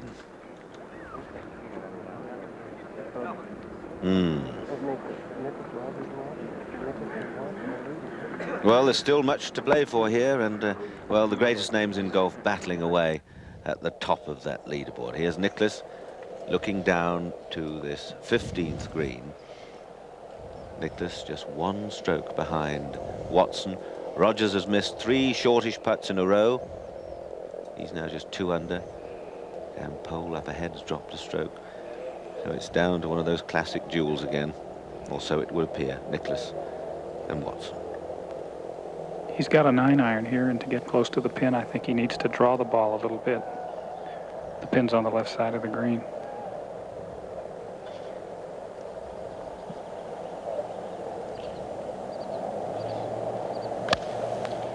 Get in there, ball.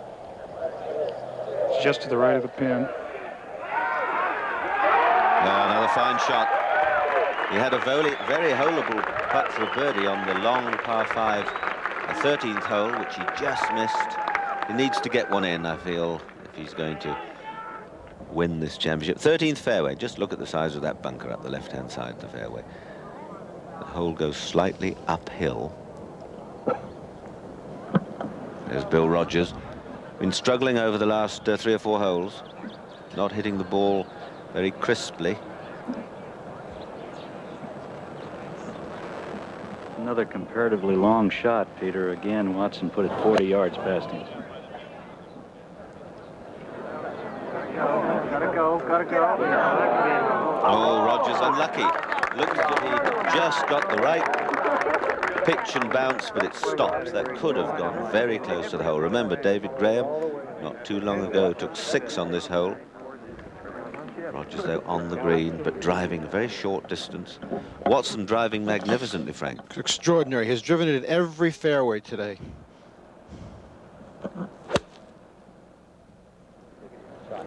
Watson second to the 13th, championship leader, and a good shot.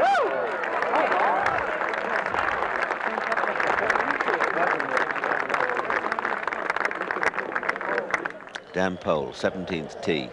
Oh, when he lets go of the club, that looked to be a bit of an edgy one. And there it is, short, and finds the bunker in front of the green. Playing the back tee today, Peter. 210 yards. Colossal hole today. Larry Rinker, who figured so prominently in the early rounds, just finishing up on the 18th and just over Burrows.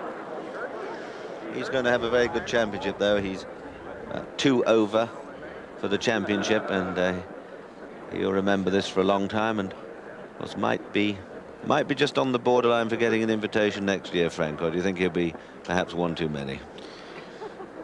What is it, the leading 15? It's the leading 15 for the Open Championship, yes. They're invited back next year without having to qualify. Exactly. Well, remember the name, young Winkler. He may well be star of the future.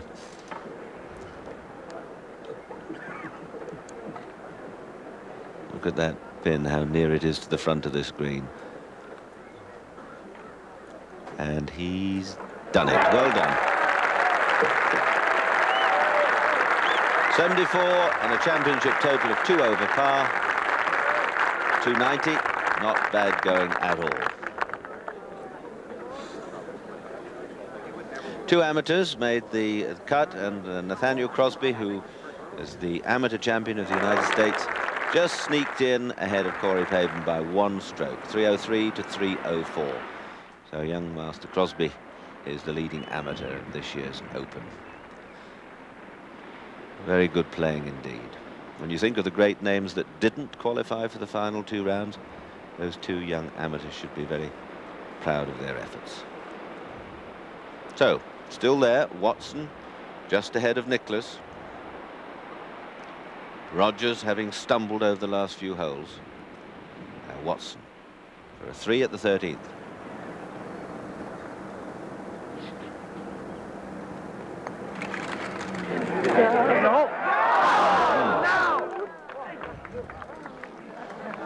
Well, he's holed a couple of long putts. He missed a tiny one, not much more than 2.5 feet at the 7th for a birdie 2.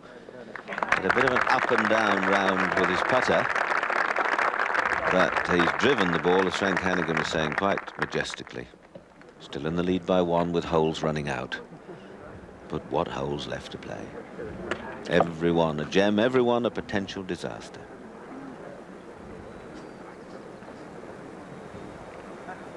Well, we said at the start of the program, you'll see over 4 hours their whole, perhaps their character changing, their life changing as they battle their way around this course. And that's how it is. Nicklaus and Watson. And here he is, Nicklaus, for a birdie at the 15th. It's a very makeable putt, Peter. Bill Rogers on the right for a birdie at the 13th.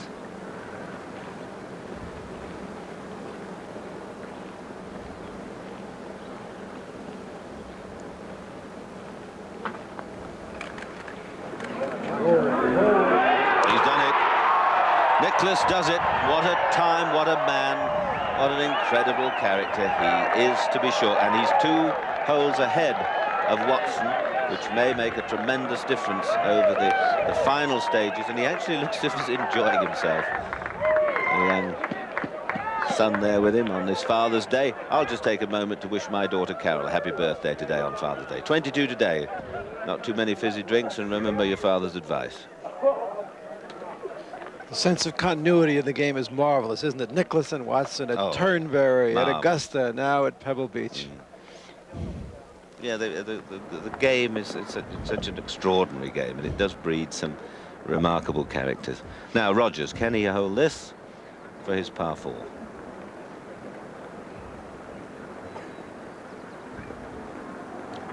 And he's got one in. Missed 2 or 3 of those, perhaps a little bit longer.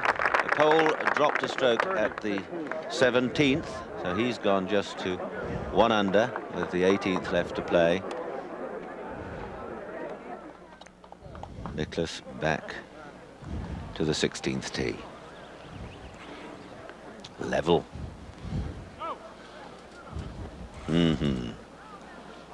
Peter, as Jack was walking to the 15th green, he was talking with his son, and they were looking at the scoreboard, and they just put up a couple of scores, I believe, where Graham had taken double bogey, and another score where someone had lost a shot. And he said something to Jackie. I couldn't quite overhear it, but I think he could see that the other players are having a little bit of trouble, and I think it might have sparked him a little bit. This is a fine hole, isn't it? This 16th hole. There's Watson just a couple of holes behind, just sizing up his tee shot. Nicklaus here at the 16th. New bunker down the right-hand side, Frank, for the championship. Small bunker to catch a wayward tee shot. Yeah, it makes the tee shot a good, something that pinches it in. Yeah, can't afford to miss it right. Looks like a 3 wood. Just 3 holes to go.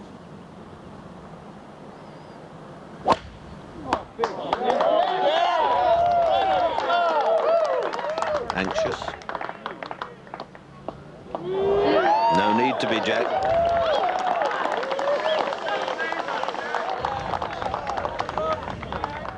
Just to the corner, and there's the green. Just perched on the very front of the putting surface. The hole cut very near the front of the green, only 20 feet. Well, just 3 holes to go in this final round of the Open, and it's Nicklaus and Watson tied for the lead. Couldn't get better than that. There they are, ladies and gentlemen. Golfing history in the 70s and 80s. Jack Nicklaus on the right, Tom Watson on the left. Once again, locked in a struggle for the championship of the United States, as they were in Great Britain at Turnberry in '77, as they've been at the Masters. Nicklaus at 16, Tom Watson at 14. Both at 4 under par, 2 strokes ahead of everybody else. Up here on the 18th green, this is the local boy, Bobby Clampett, and to show you how close this competition is, he almost chipped it in for an eagle, which would have made him the leader at 3 under of those who had finished. This is for birdie. Marvelous tournament for this young man, and wait till you hear the roar that goes up. Hometown boy from Carmel, California. Clampett finishes this tournament at 2 under par. They are taking dead aim at the 18th. Stadler and Clampett almost got on in 2. They were just short in the neck.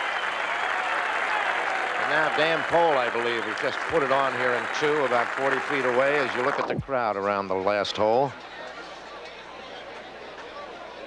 And as Jim McKay said, this championship is going to be decided on these closing holes as we look at Bill Rogers, who has staggered just a bit over the last 4 holes. He has dropped now to 2 under. There's the current leaderboard. So David Graham and Rogers temporarily fallen out of this close competition. Dan Pohl had trouble at the 17th, trouble at the 16th. There's Rogers' second shot at this par 5 14th hole. Just perfect. We have a very interesting situation here, Jack. Watson is where he can definitely put it on the green. Now it's a matter of whether you want to take a shot at it or not. George Burns just knocked it on from behind where Tom is right now. So he's going to take an iron, though. Okay. As we look at Nicklaus looking down here at 16, second shot. He's got a 9-iron, Jack.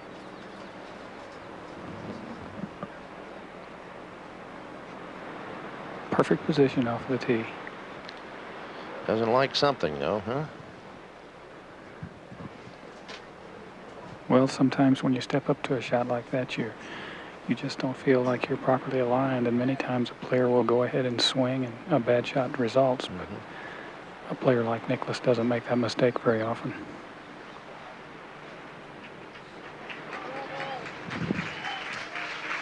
I guess there's only one player like Nicklaus.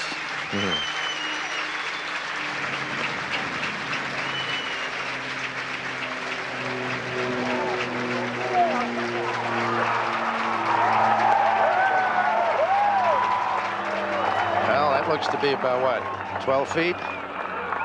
That's what it looks like to me, Jack. I'm standing out down the fairway a ways, but it looks like he's got a very good putt at another birdie. He's walking at that pace, too. Look at him. Now, when that was going on, this was Watson back at 14.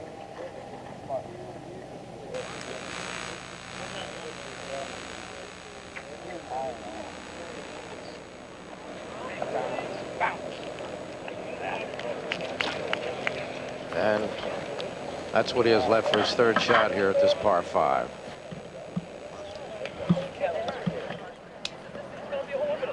Watson and Nicklaus tied at the moment, 4 under. We're here at the 18th. Lanny Watkins now, who was at even par. His third shot.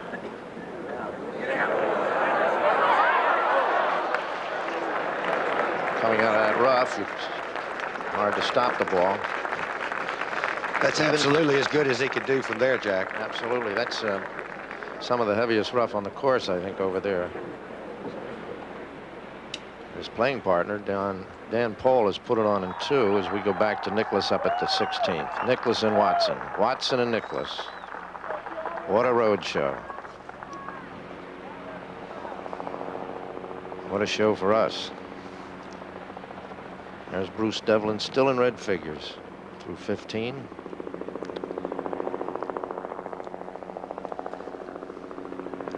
And there's the money situation. But much more at stake in this championship. There's Pohl here for Eagle. They could put him back at 3 under and give him the lead.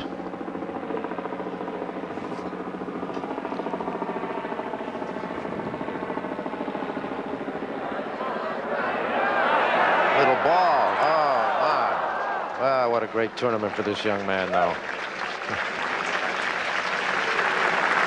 He faltered at bogeys at 16 and 17, almost got them back here.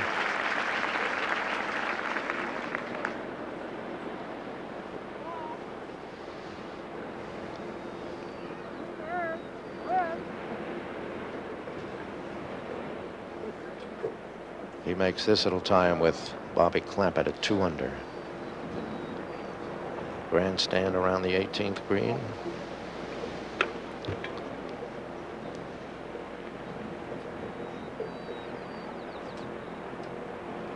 Yes, sir. And Pohl with a birdie here at the home hole goes to 2 under. He and Clampett finishing their rounds. The 1982 United States Open at 2 under par.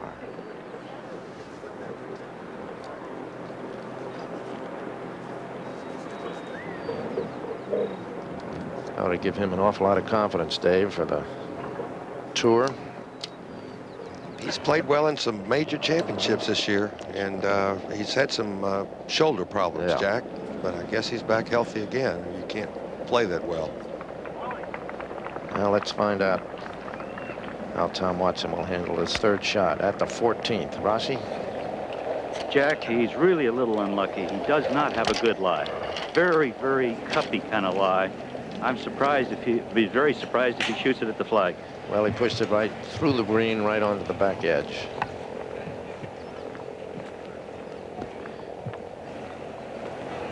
Now Rogers' 3rd shot.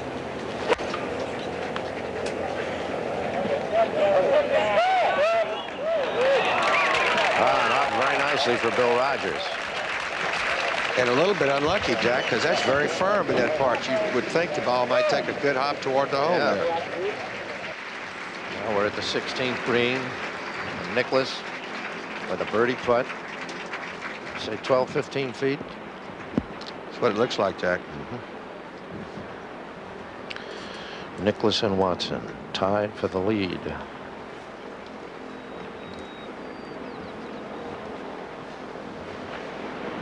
I don't know who wrote the script, Frank Hannigan, but it's pretty good.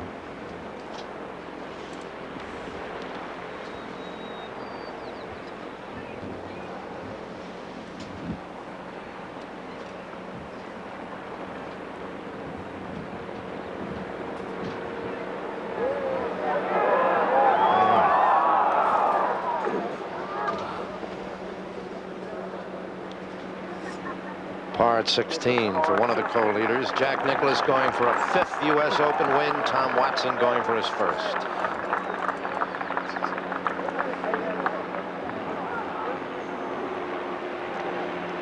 Now back to the ocean and memories of 1972 for Nicklaus. Look at the crowd coming down from 16 now to the 17th tee, which is across the road today. Now we go back to the 14th and Tom Watson in the back fringe. Got to be careful here, Jack. That is very swift going that way.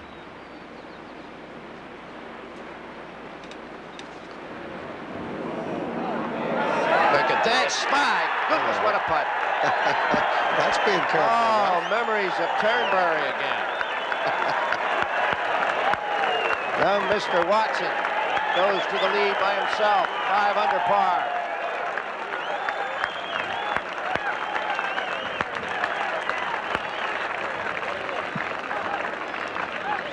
Oh, my. What a remarkable putt. As the roar goes up here at 18 as they see it on the board. Just as he did at Turnberry in the late holes, rolling it in from the fringe. What would you think this distance is? 40 feet, 35 anyway, David. 35 to 40, just as you said. And great touch here because that is really fast going down there. You remember Nicklaus's putt from about 8 feet, knocked it 2 feet by. Look at here. Wow. Well, the putter is going to get Tom there. The putt at 10 to hold par, and that one, magnificent.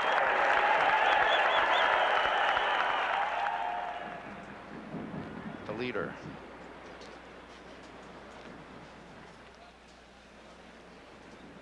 That's how it stands at this moment. Nicklaus makes his way to the tee at 17. And wouldn't he like to have the one-iron shot that he had in 72? Ooh. And he needs it now. He sure doesn't does. have the lead this time. What Watson's putt may have done to Bill Rogers here. It looks like Bill's thinking, well, maybe I can birdie this and pick up a stroke on Tom. Now he's got to make it just to stay 3 back.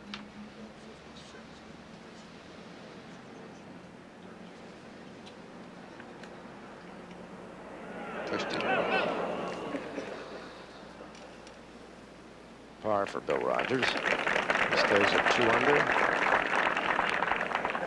Let's go quickly now to Jim McKay.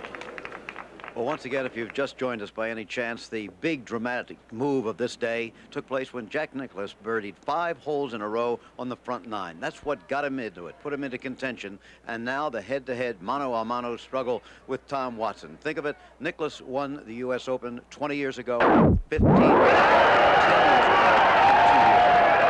years ago. Never won it. He's won 3 British Opens, he's won the Masters, but he's never won this one, the one he wants to win most of all.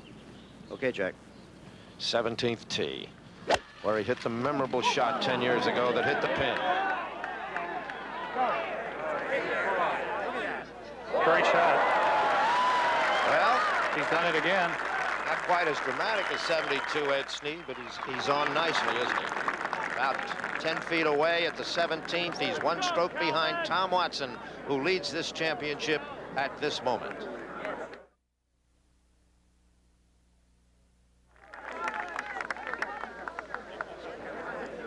And now it's once more to the sea, men. Once more to the waters of Carmel Bay to fight it out for the U.S. Open Golf Championship. Jack Nicklaus on 17.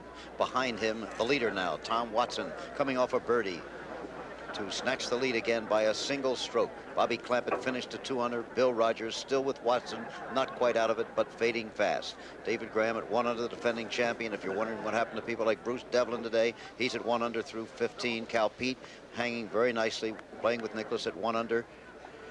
There's George Burns slipping back. Others who have all completed their rounds. Ben Crenshaw down at the bottom of the board. Larry Nelson, the PGA champion. Hal Sutton, former U.S. amateur champion there. Craig Stadler, the Masters champion. Andy North, the former U.S. Open champion. Tom Kite did not have a good closing round.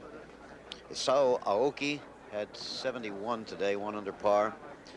He had a tough weekend. Jim Thorpe finished up with an eagle on the 18th hole. That's +6, and that the fact that he made an eagle, of course, was due to the fact he was able to get on in 2, and a number of people have done that so far today that could come into play on this final hole when Nicklaus and Watson come along. Ray Floyd, too late for him. And now, to the play. 2 particularly proud dads are going to fight it out on Father's Day. Jack Nicklaus, the father of 5, one of whom is caddying for him, his son Jack. Tom Watson here, father of a little girl and another child on the way.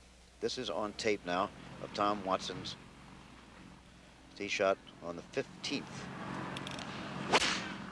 Par 4. It used to be through a sort of funnel of trees, but they cut them back a little bit.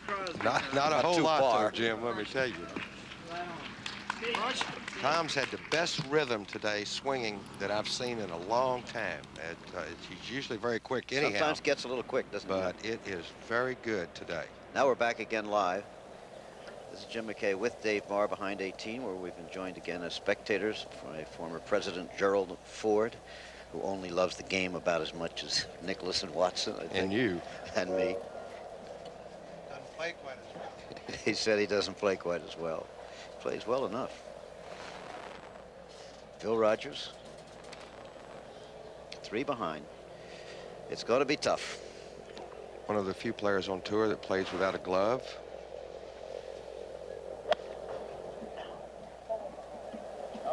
Go in the hole. That's what. Well, he needs to go in the hole. Just what he needs, and it was. It may. It was, in fact, right at that stick, wasn't it? But that isn't it the kind of determination, the kind of belief that makes champions? When you play well, you can perform miracles. We get the opportunity to sit up here and watch them, and I just am amazed at how well they play, how much courage these players have. Putt that Tom made on the last hole. David, he's down here with just a little wedge to the green. This is the longest I've ever seen Tom. I've seen him play an awful lot, but never hit it this long. There he is. Safely on the 15th. One more birdie would make it awfully difficult for Nicklaus. But he may have ideas of his own. He usually does. You know, it just occurred to me when I was out there doing that report that he did win it 20 years ago in a playoff with Arnold Palmer. 15 years ago, again, Palmer was second at Baltusrol. 10 years ago, here at Pebble Beach, and of course 2 years ago at Baltusrol again. He has dominated the game for 20 years, Jack. Jack has. His putting grip. That putter has killed many a player, too. This to tie for the lead.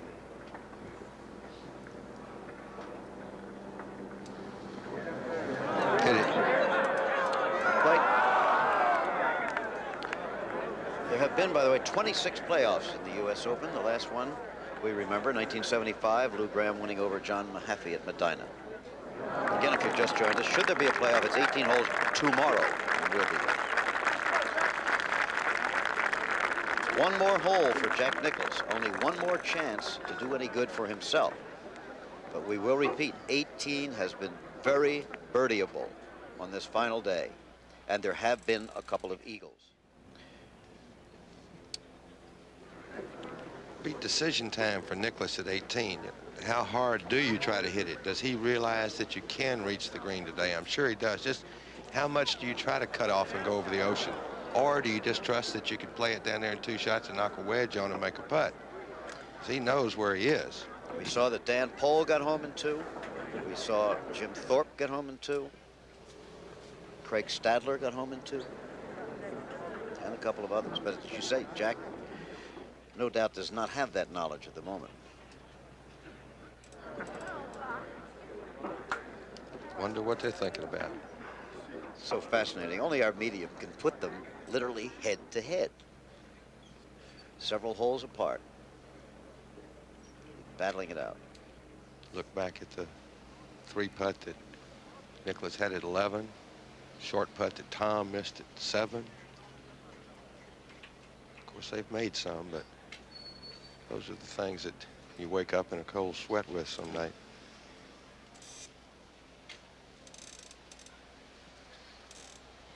Could be the critical putt. Hold on. Don't get too aggressive, Thomas. He's going for the hole, but he always does. One of not too many, it seems to me, touring professionals who almost always leaves the flagstick in when he's hitting from just off the green, because he is almost always past the hole, and Tom figures that gives him a little chance to hit the stick and drop. His aggressiveness is a lot like Arnold. Very rarely, when Arnold was in his prime, did he leave any putt short. I mean, he bent a lot of pins that he left in. Doing the numbers game again. I guess you pointed out yesterday that Nicklaus is 42, Watson is 32, Palmer 52. Clampett is 22. Well, let's have a look at the 18th along the seawall, down towards the tree that can prove a barrier in the middle of the fairway there, on the right-hand side of the middle of the fairway, and then down to the tee, where Jack Nicklaus makes the attempt to become the first man ever to win 5 U.S. Open golf championships, to surpass the record of Willie Anderson and Bobby Jones and Ben Hogan and himself. After this one, he would just about have only himself to surpass. 20th major championship it would be as a windsurfer goes behind him.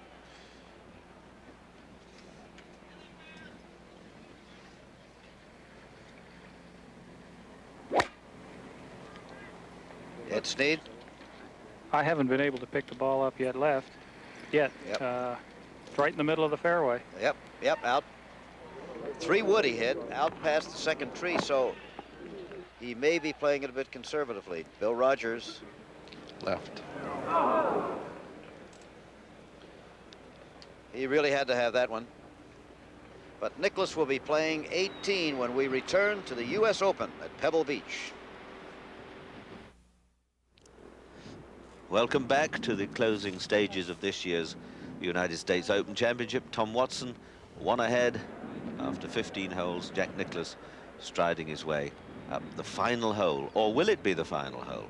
We've yet to see. David Graham, the defending champion, still out on the course. A lot of players have already completed their rounds.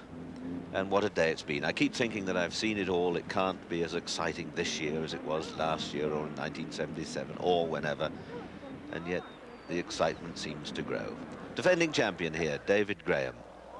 Second shot to the 16th green. 1 over for the day, 1 under for the championship. Second shot to this flag, which is very close to the edge of the green. Not much room to pitch.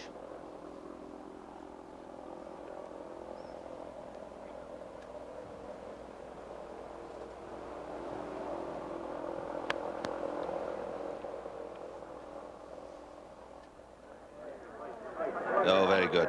Look at that ball. Jump and spin. Gives him a putt for a 3.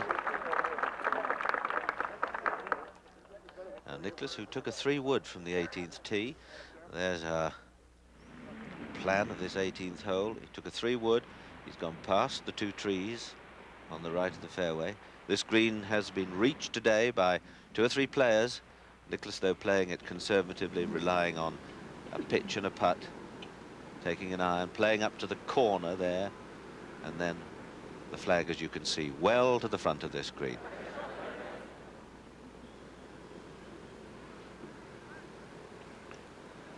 Peter, when Jack got ready to hit his tee shot, it appeared to me that the wind was against him off the tee, so he probably thought there was no chance he could get home in 2, and I'm sure that's the reason he chose the 3 wood. Thank you, Ed. Oh, now Nicklaus just advancing it up the fairway.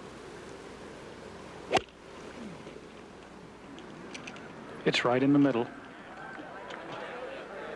There it is. Almost like a game of chess, plotting his way carefully, but he's quite a long way back. And the flag, you can see, only 6, 7 yards on this green. Not a lot of room. I'm sure he wants to leave a shot that he can hit hard enough to put spin on the ball. 16th tee, here's Bill Rogers.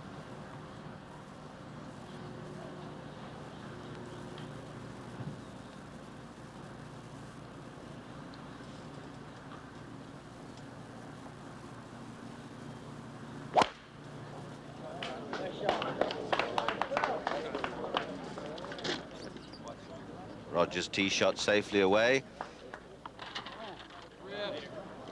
Right down the course now. Watson had the honor, and this is what he did. He's been driving beautifully all day long. This was recorded. He had the honor. This was his tee shot at the 16th.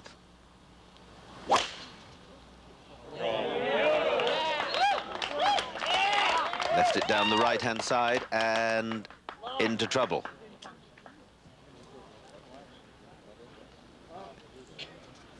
Now, Bob, how's that one sitting up?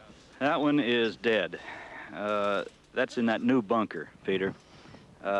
He has no chance at all. I don't say ain't no chance because I've been wrong so many times, but I think he'll just have to take a sand wedge and explode the ball out to the fairway. He's right up against the bank. He's only 1.5 feet from the bank, and there's no way that he can get the ball to the green. Well, what a time to miss the fairway with your first tee shot. There's Watson's ball, and there's the bank that Bob was describing right in front, and it would be a very brave man or a foolish one to try and attempt to fly it onto the green. Here's a diagram of Watson's tee shot. You can see he left it down the right-hand side, a new bunker down on that right-hand side, which was placed there, not specifically for Tom, but he's in it. He's a stroke ahead. Watson, 2 behind this man, 2 holes behind this man, who's up the 18th. Taking the applause of the crowd, already many deep round this final hole, and what wouldn't Jack give for a birdie for here? It's one of the fascinations about golf. So many things can happen. Players can suddenly finish with 2 or 3 birdies. Someone seemingly in the driving seat can let it all slip away. It's Cal Peete.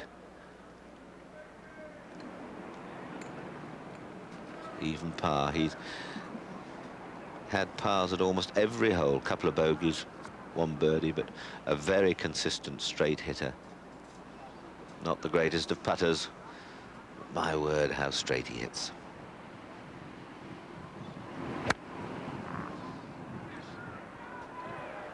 And he's right on target.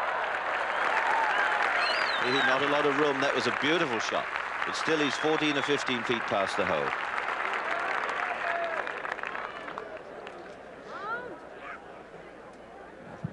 Now Nicklaus must get this one as close as he can. Not a lot of room to pitch. The tree there doesn't really block his view to the pin. So easy to try and get it near and just miss-hit it under club. Trouble everywhere. The wind should help him on this shot.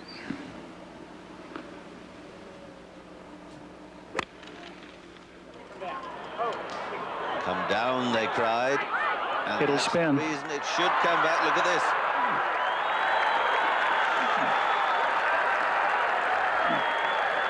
Not too bad. Nicklaus, who had that remarkable run of 5 birdies early on in his round from the 3rd hole, had a couple of missed chances since then. And here he is once again, after being at the top of the tree for more than 20 years, coming to the final hole and the great applause of the mass crowds. One of the giants in the world of sport. They rise to him, and the game.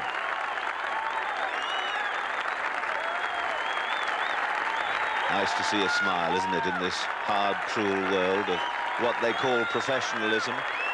This man, one of the greatest professionals of them all.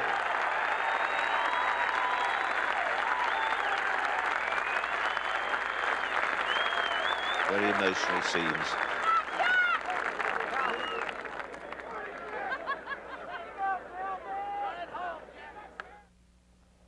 Now to the relative peace of the 16th. Rogers second.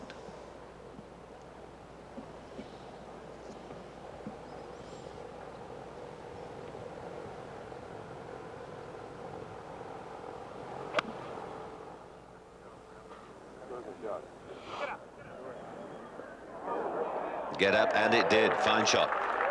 Fine shot.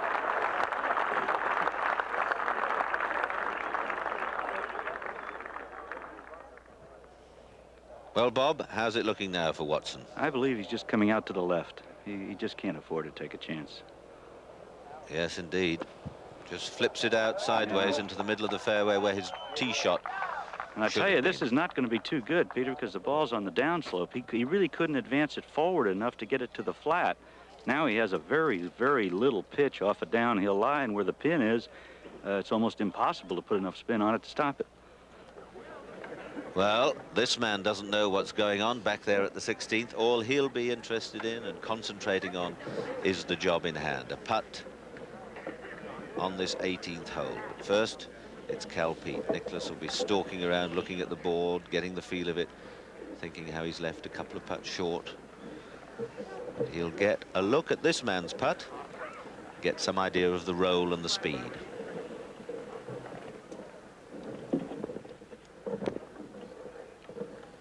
Peete, 2 putts for a championship total of 288, level par. Over borrowed it. Let it go whizzing by.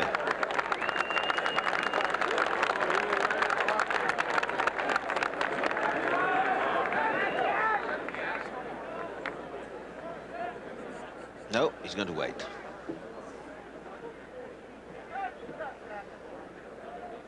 Or is he going to wait? No? No, Jack asked him if he wanted to hole out. 16th fairway, Watson's third. Off the downslope. Not much green to land on.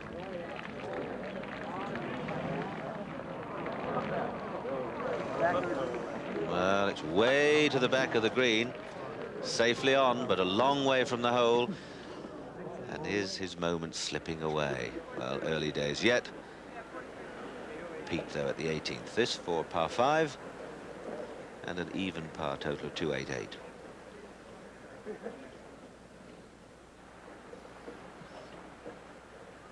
Yes, well done. Good championship. 73 today, 288. Calvin Peake.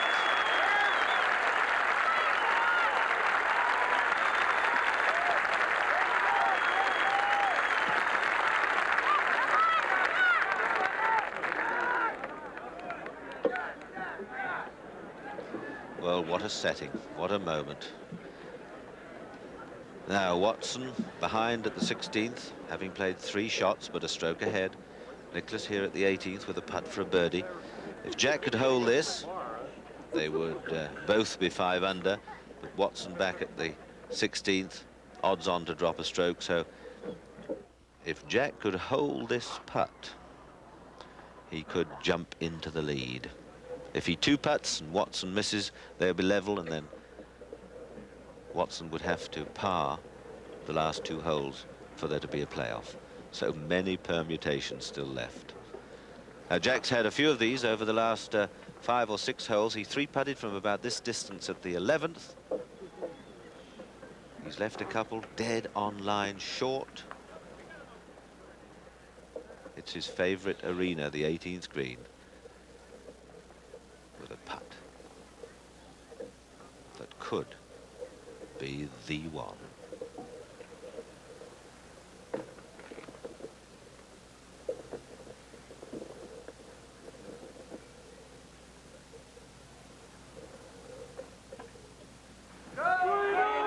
No. Oh, no. Hit it too hard and too left, and he's gone 4.5 feet past. And this is no gimme. I remember Orville Moody 3-putting this green, a past champion rather, having problems. Now, Watson at the 16th. 4th shot. Oh, look at this. What a marvellous putt. It's a stroke dropped. Just missed the fairway by a few yards, cost him a stroke. Goes back to 4 under.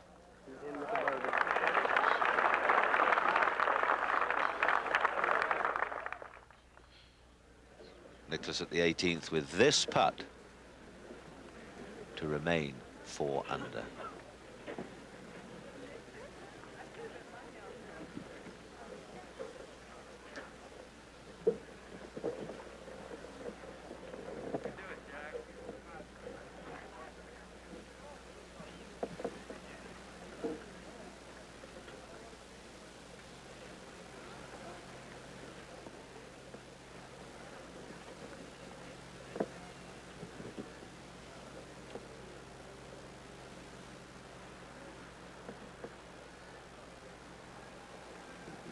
Look at that.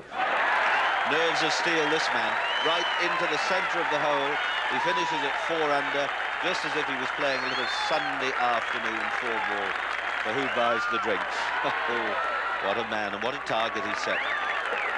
For Watson, who's still got a couple of holes to play. I wonder if Jack realizes yet that Watson has bogeyed 16. I doubt it now that it's just going up on the board, and Jack had a quick look up, and he's looking again and thinking, hello, hello.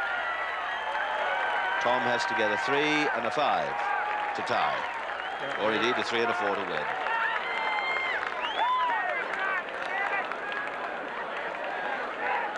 Bill Rogers, of course, could finish That's what he's looking up at. But we shouldn't forget this man. He could finish with 3 birdies and sneak it from under everyone's nose. But first, you've got to hold that one.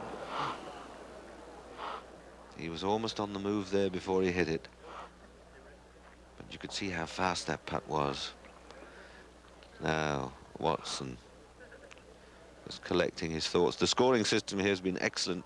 Scores have flashed up round the course very quickly indeed, and it won't be too long before Watson knows the exact position, and he's got that very formidable 17th tee shot. He's got to make that swing on the 17th hole. I know. Yeah. Ooh, well, now Rogers, having had a short putt for a birdie, this for a par. This to remain 2 under. It's there, and just 2 holes to go. Can Watson do it? Will it be Nicklaus's turn?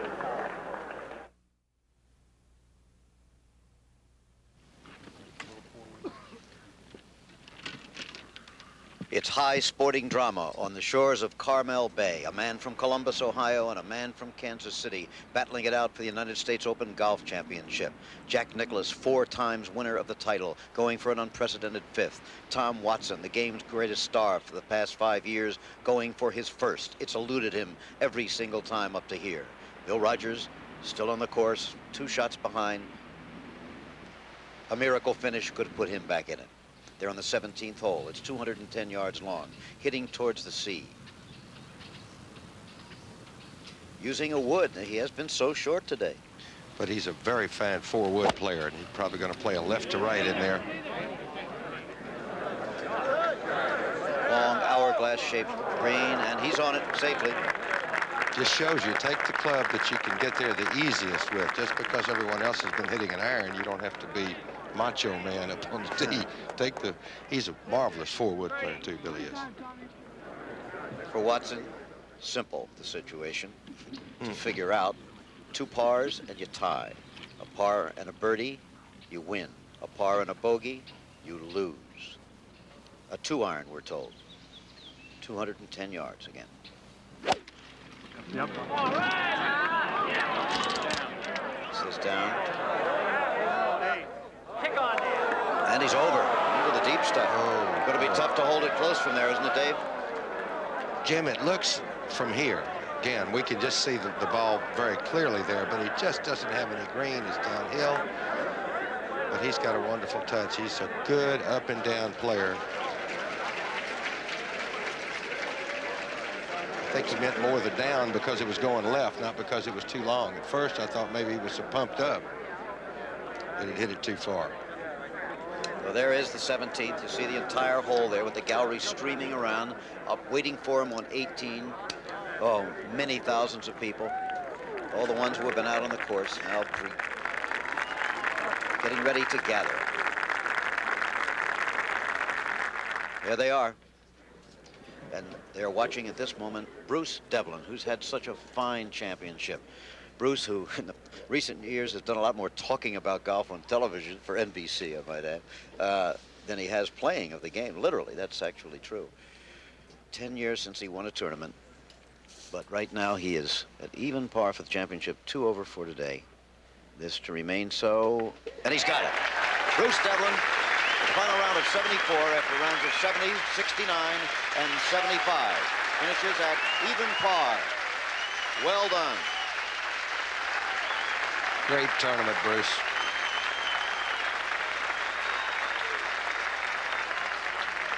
Now let's go down to Jack Whitaker. He's with Jack Nicklaus. They're just finishing.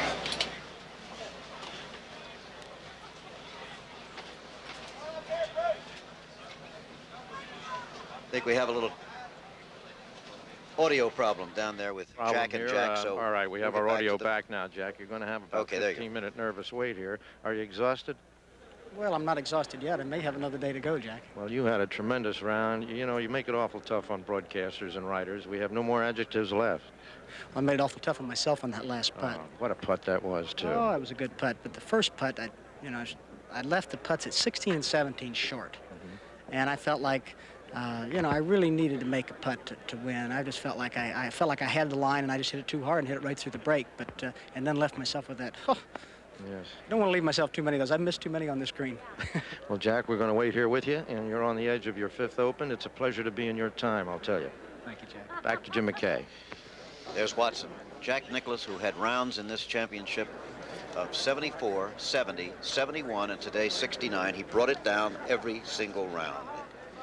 As for Watson, he opened with 72, had another 72 on Friday, 68 yesterday. That put him into the midst of the battle. And today, well, today he is even par. The best he's been has been 1 under today. He's never been worse than even. So it's been basically a very consistent round for him, although he had to make some fine putts to keep it that way. Well, at first he started out missing a lot of makeable putts, then he made a couple of long ones and got started again. In the drive at 16, which is just a little bit to the right. You look at some scores of the other players that by and large are finished. David Graham's playing 18 now. We're talking about Father's Day. Of course, a man who is not Tom Watson's father. Tom's very proud of his own dad, but has been very much of a father figure in golf to him is Byron Nelson. I'm sure Byron's watching right now. He will be as proud as any father could be. Bill Rogers for a birdie on 17. Still with a chance. If That's he can right. get this in and get to 3 under, he can. 18 is certainly a birdie hole.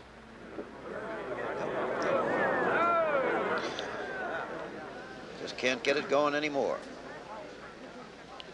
Rogers started the day 4 under, is now 2 under, so he's 2 over on today's round. And now comes, well, possibly the decisive shot of this championship. You can say that any one shot is. If he can get it close and get it down, then he needs only par on the final hole for a tie, a birdie to win. But This first, is a shot of his that he generally plays very well. Of course, the conditions now that he has to play the shot test anyone, so we'll just have to see. Looks good. Gently done. Looks good. Do you believe it? Do you believe What it? can you say? Tom Watson pitching into the hole for a birdie has taken the lead in the U.S. Open. 1 more par, and he's finally won it. We said high drama on the shores of Carmel Bay, and that's what it's turned out to be. Well, the And crowd. now the roar from the crowd at 18 as it's posted on the board. Nicklaus watching. Nicklaus watching our coverage on a monitor. Now knows that he can't do a thing. A man like Jack Nicklaus doesn't like to stand there helpless. Tom Watson almost disbelieving. What it would mean to him to win. He's just wanted it so much. Of course, this man has won 4 times. Maybe that's the limit. They're going to let you win it, all right? Have Here it is another look. again. How delicate they. Very open stance. Just popped it up like that. There it is. Look at that. Give himself his own little 10-yard dash They're down going the to slope. spike his wedge or something in the green there. Well, if you Now- don't get excited about that, Jim, nothing will excite you. Okay, he moves across to the 18th tee. 1 more hole to go. It's 548 yards long, a par 5 along the seawall. David Graham now, the defending champion here at 1 under par. Started the day 2 under, so he's 1 over on today's round. He was right in it for a while, then dropped back. His 3rd shot safely on the green on the 18th hole. Same place along with George Burns.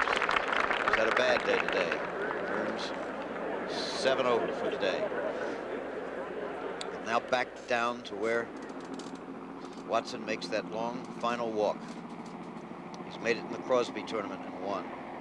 He's made it in the British Open and won 3 times, in the Masters and won twice, but never in this one. It's like a 3-wood here, Jim.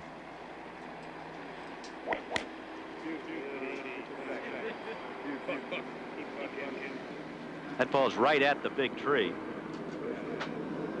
Okay, but it's... Ooh, it's long. It's by it, Bob. Well on pass. Well on pass, Bob. So Watson on the fairway. Should have 2 more shots to get on the green and then 2 putts to get down, and he'll have won. Bill Rogers now trailing by 3 shots in a tie with Bobby Clampett and Dan Pohl for third place. Going back to Watson's shot, Jim, as good a shot as it was going to go 15 feet by if it hadn't hit the hole. It was just absolutely perfect. You picked it up and thrown it with your hand. You couldn't have stopped it. Bob Rustberg was right down there with it.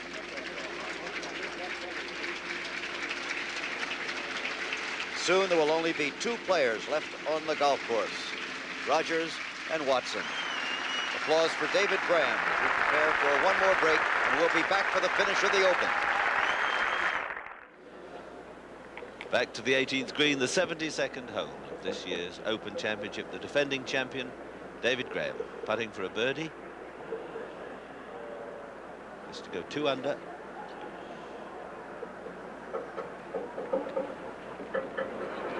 Hard and left. We've seen quite a number take that line. It's almost the same putt that Nicklaus had. Nicklaus was a bit nearer, hit it through the break. And really this has been an extraordinary championship. A great event. I keep saying that we think we've seen it all, but we never have. Just look at that setting. View from the 18th tee across the edge of the rocks to this green, and here's George Burns. George Burns started the day at 2 under, now sadly 5 over.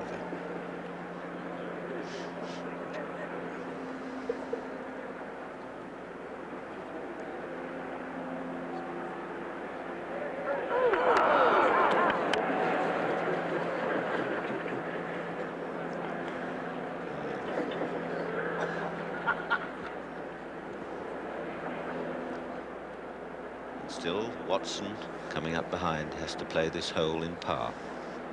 He has to stand out there and think about it now, doesn't he? He does. Here he's not waiting too long. He's just taking an iron. And a very short iron, Peter, probably a 5 or 6 iron. Playing very short. Safe enough, though. But now we see how far he is from the green. Quite a long way, and when you think of the closeness of that pin to the front, there's still a lot of work here to do for Tom Watson if he's going to beat this man to be the 1982 US Open champion. The stage is set now to receive a new champion, but it isn't quite over.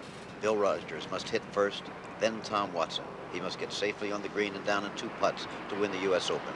Rogers trailing by 3 now, 2 under par. Tied with Bobby Clampett and Dan Pohl, who have finished. Throwing back, good shot. David Graham, the defending champion, has finished his round now. He had 73 today, 1 over par after other rounds of 73, 72, and 69. The disappointed face of Jack Nicklaus, but still watching. Not disappointed yet. There's still some golf left, yeah. One that Watson must put on the green now.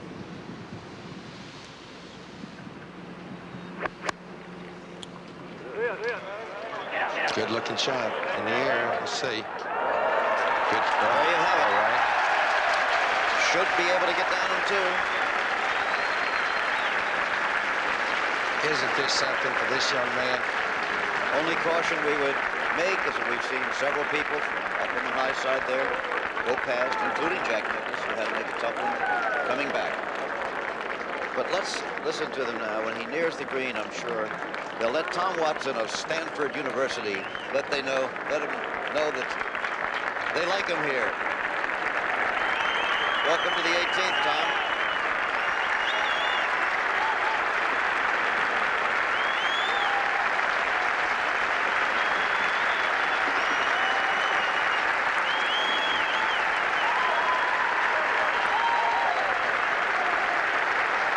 Yes, they're standing.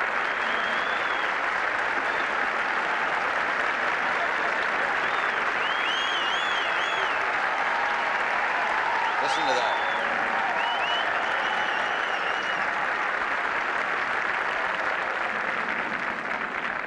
Now, quiet for the work yet to be done.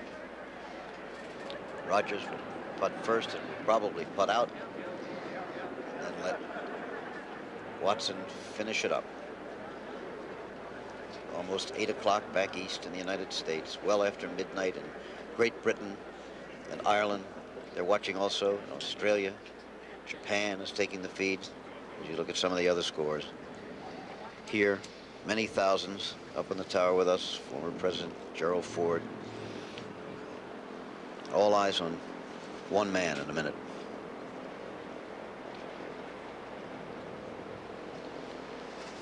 I'm sure we'll be back to the shores of Carmel Bay again, Dave. What a great championship they've had for the second time here at Pebble Beach. It'd be great to have it here all the time. Really, a golf course that's marvelous, but you just can't have it in one place every year. It's a big putt for Billy here. Can move into third all by himself. Oh, yeah. Move out of a tie with Bobby Clampett and Dan Pohl. Next month, we'll be watching him defend his British Open Championship live on Saturday and Sunday rounds on ABC. Look at this. Hit the back of the hole. It's the kind of a day it was to be for Bill Rogers. Started out tied for the lead. And with that tap in, we'll end up in a tie for third place with Bobby Clampett and Dan Pohl. Had he made it, of course, he would have been a solo third.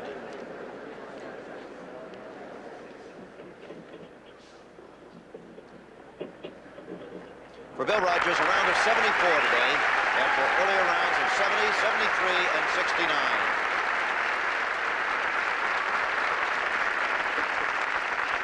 These are sportsmen coming in one after another.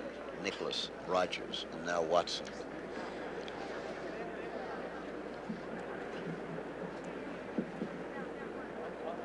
We said at the beginning, Dave, that should he win this first national championship, so many people expect that might really open the floodgates for him. Maybe many more to come. Well, he's got to be proud. He's had several disappointments in the Open. He just kept working and trying, and probably no one tries any harder than this young man right here.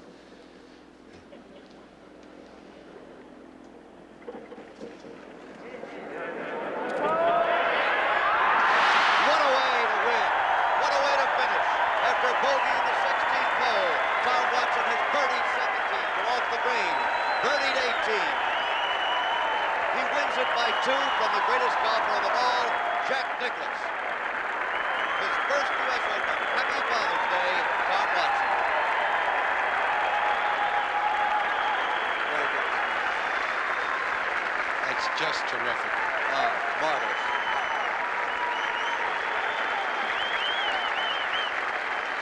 Congratulated now by the man he just beat out, by Jack Nicklaus, four-time winner.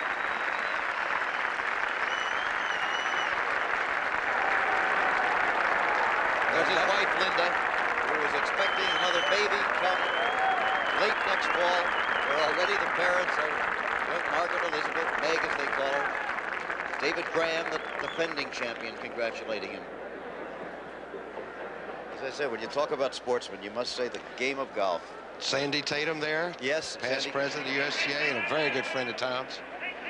Yes, Sandy Tatum and Tom Watson went to Scotland last year. I think they played 8 days in a row, or 14, something like that. Well, let's take a look at how he did it on 18. Watson, with a one-stroke lead, you would think he would play it safe, coming down this slope with a break on the putt. Well, he did. It just happened to go in, Yes. Jim. It wasn't going to go very far back. Safest place you can be is right there. It's great to see somebody that happy. He deserves it. He really, really does. And I think that one went into the sea. Another Stanford quarterback, it looked like. Look at that, usually an unassuming sort of fella, but he couldn't help it. Both fists in the air in victory. If you're not happy then, Jim, there's no hope for you. Let's have another look now at the shot on 17. Remember, he had just bogeyed 16 to drop into a tie with Jack Nicklaus.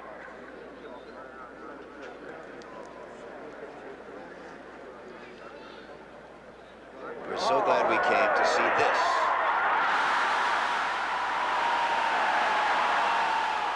Well, you said at the beginning, Dave, that you don't play defensively to win the Open. And that was the philosophy that Tom Watson used. On the offensive, not taking chances, but playing offensive, aggressive golf.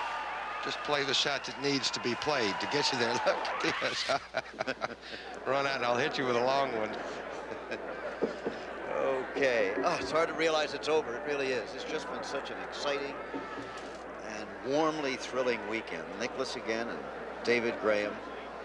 Talk about the cream rising to the top during the course of 4 days of play. Isn't that something? Watson, greatest golfer of the last 5 years. Nicklaus, the greatest of all time, probably. Bobby Clampett at age 22. There's the 32-year-old, 42-year-old, and 22-year-old. And David Graham. Lanny Watkins played well. Jay Haas, who had that 68 today. Gary Koch had a 67. The low amateur, once again, Nathaniel Crosby. I must say, Dave, when I saw them putting his name on the board at 18, that he was coming up next, in C-R-O-S-B-Y, I thought what that would have meant to his dad, Bing Crosby, to see the name Crosby on the scoreboard on the 18th hole of the U.S. Open at Pebble Beach, and his son, low amateur, and that, of course, the current U.S. amateur champion. As the other scores continue to go by. John B. Miller finished at 9 over. Lon Hinkle and Ray Floyd, who's been the hot man on tour, couldn't do it this week. Bob Shear from Australia. Vance Hefner, son of a great golfer many years back. Clayton Hefner, David Clayton. Saddened this week, yesterday, to learn of the death of Dutch Harrison at age 72. There is Tom Watson with one responsibility left, to check that scorecard, because if it's wrong and if he signs it, he's the man who's wrong. Cost him dearly. Now, we're supposed to be going off at 8 o'clock Eastern time. We're going to stay on in order to have a few words with Tom Watson. It's the least he deserves and we feel that we deserve after one of the great United States Open golf championships.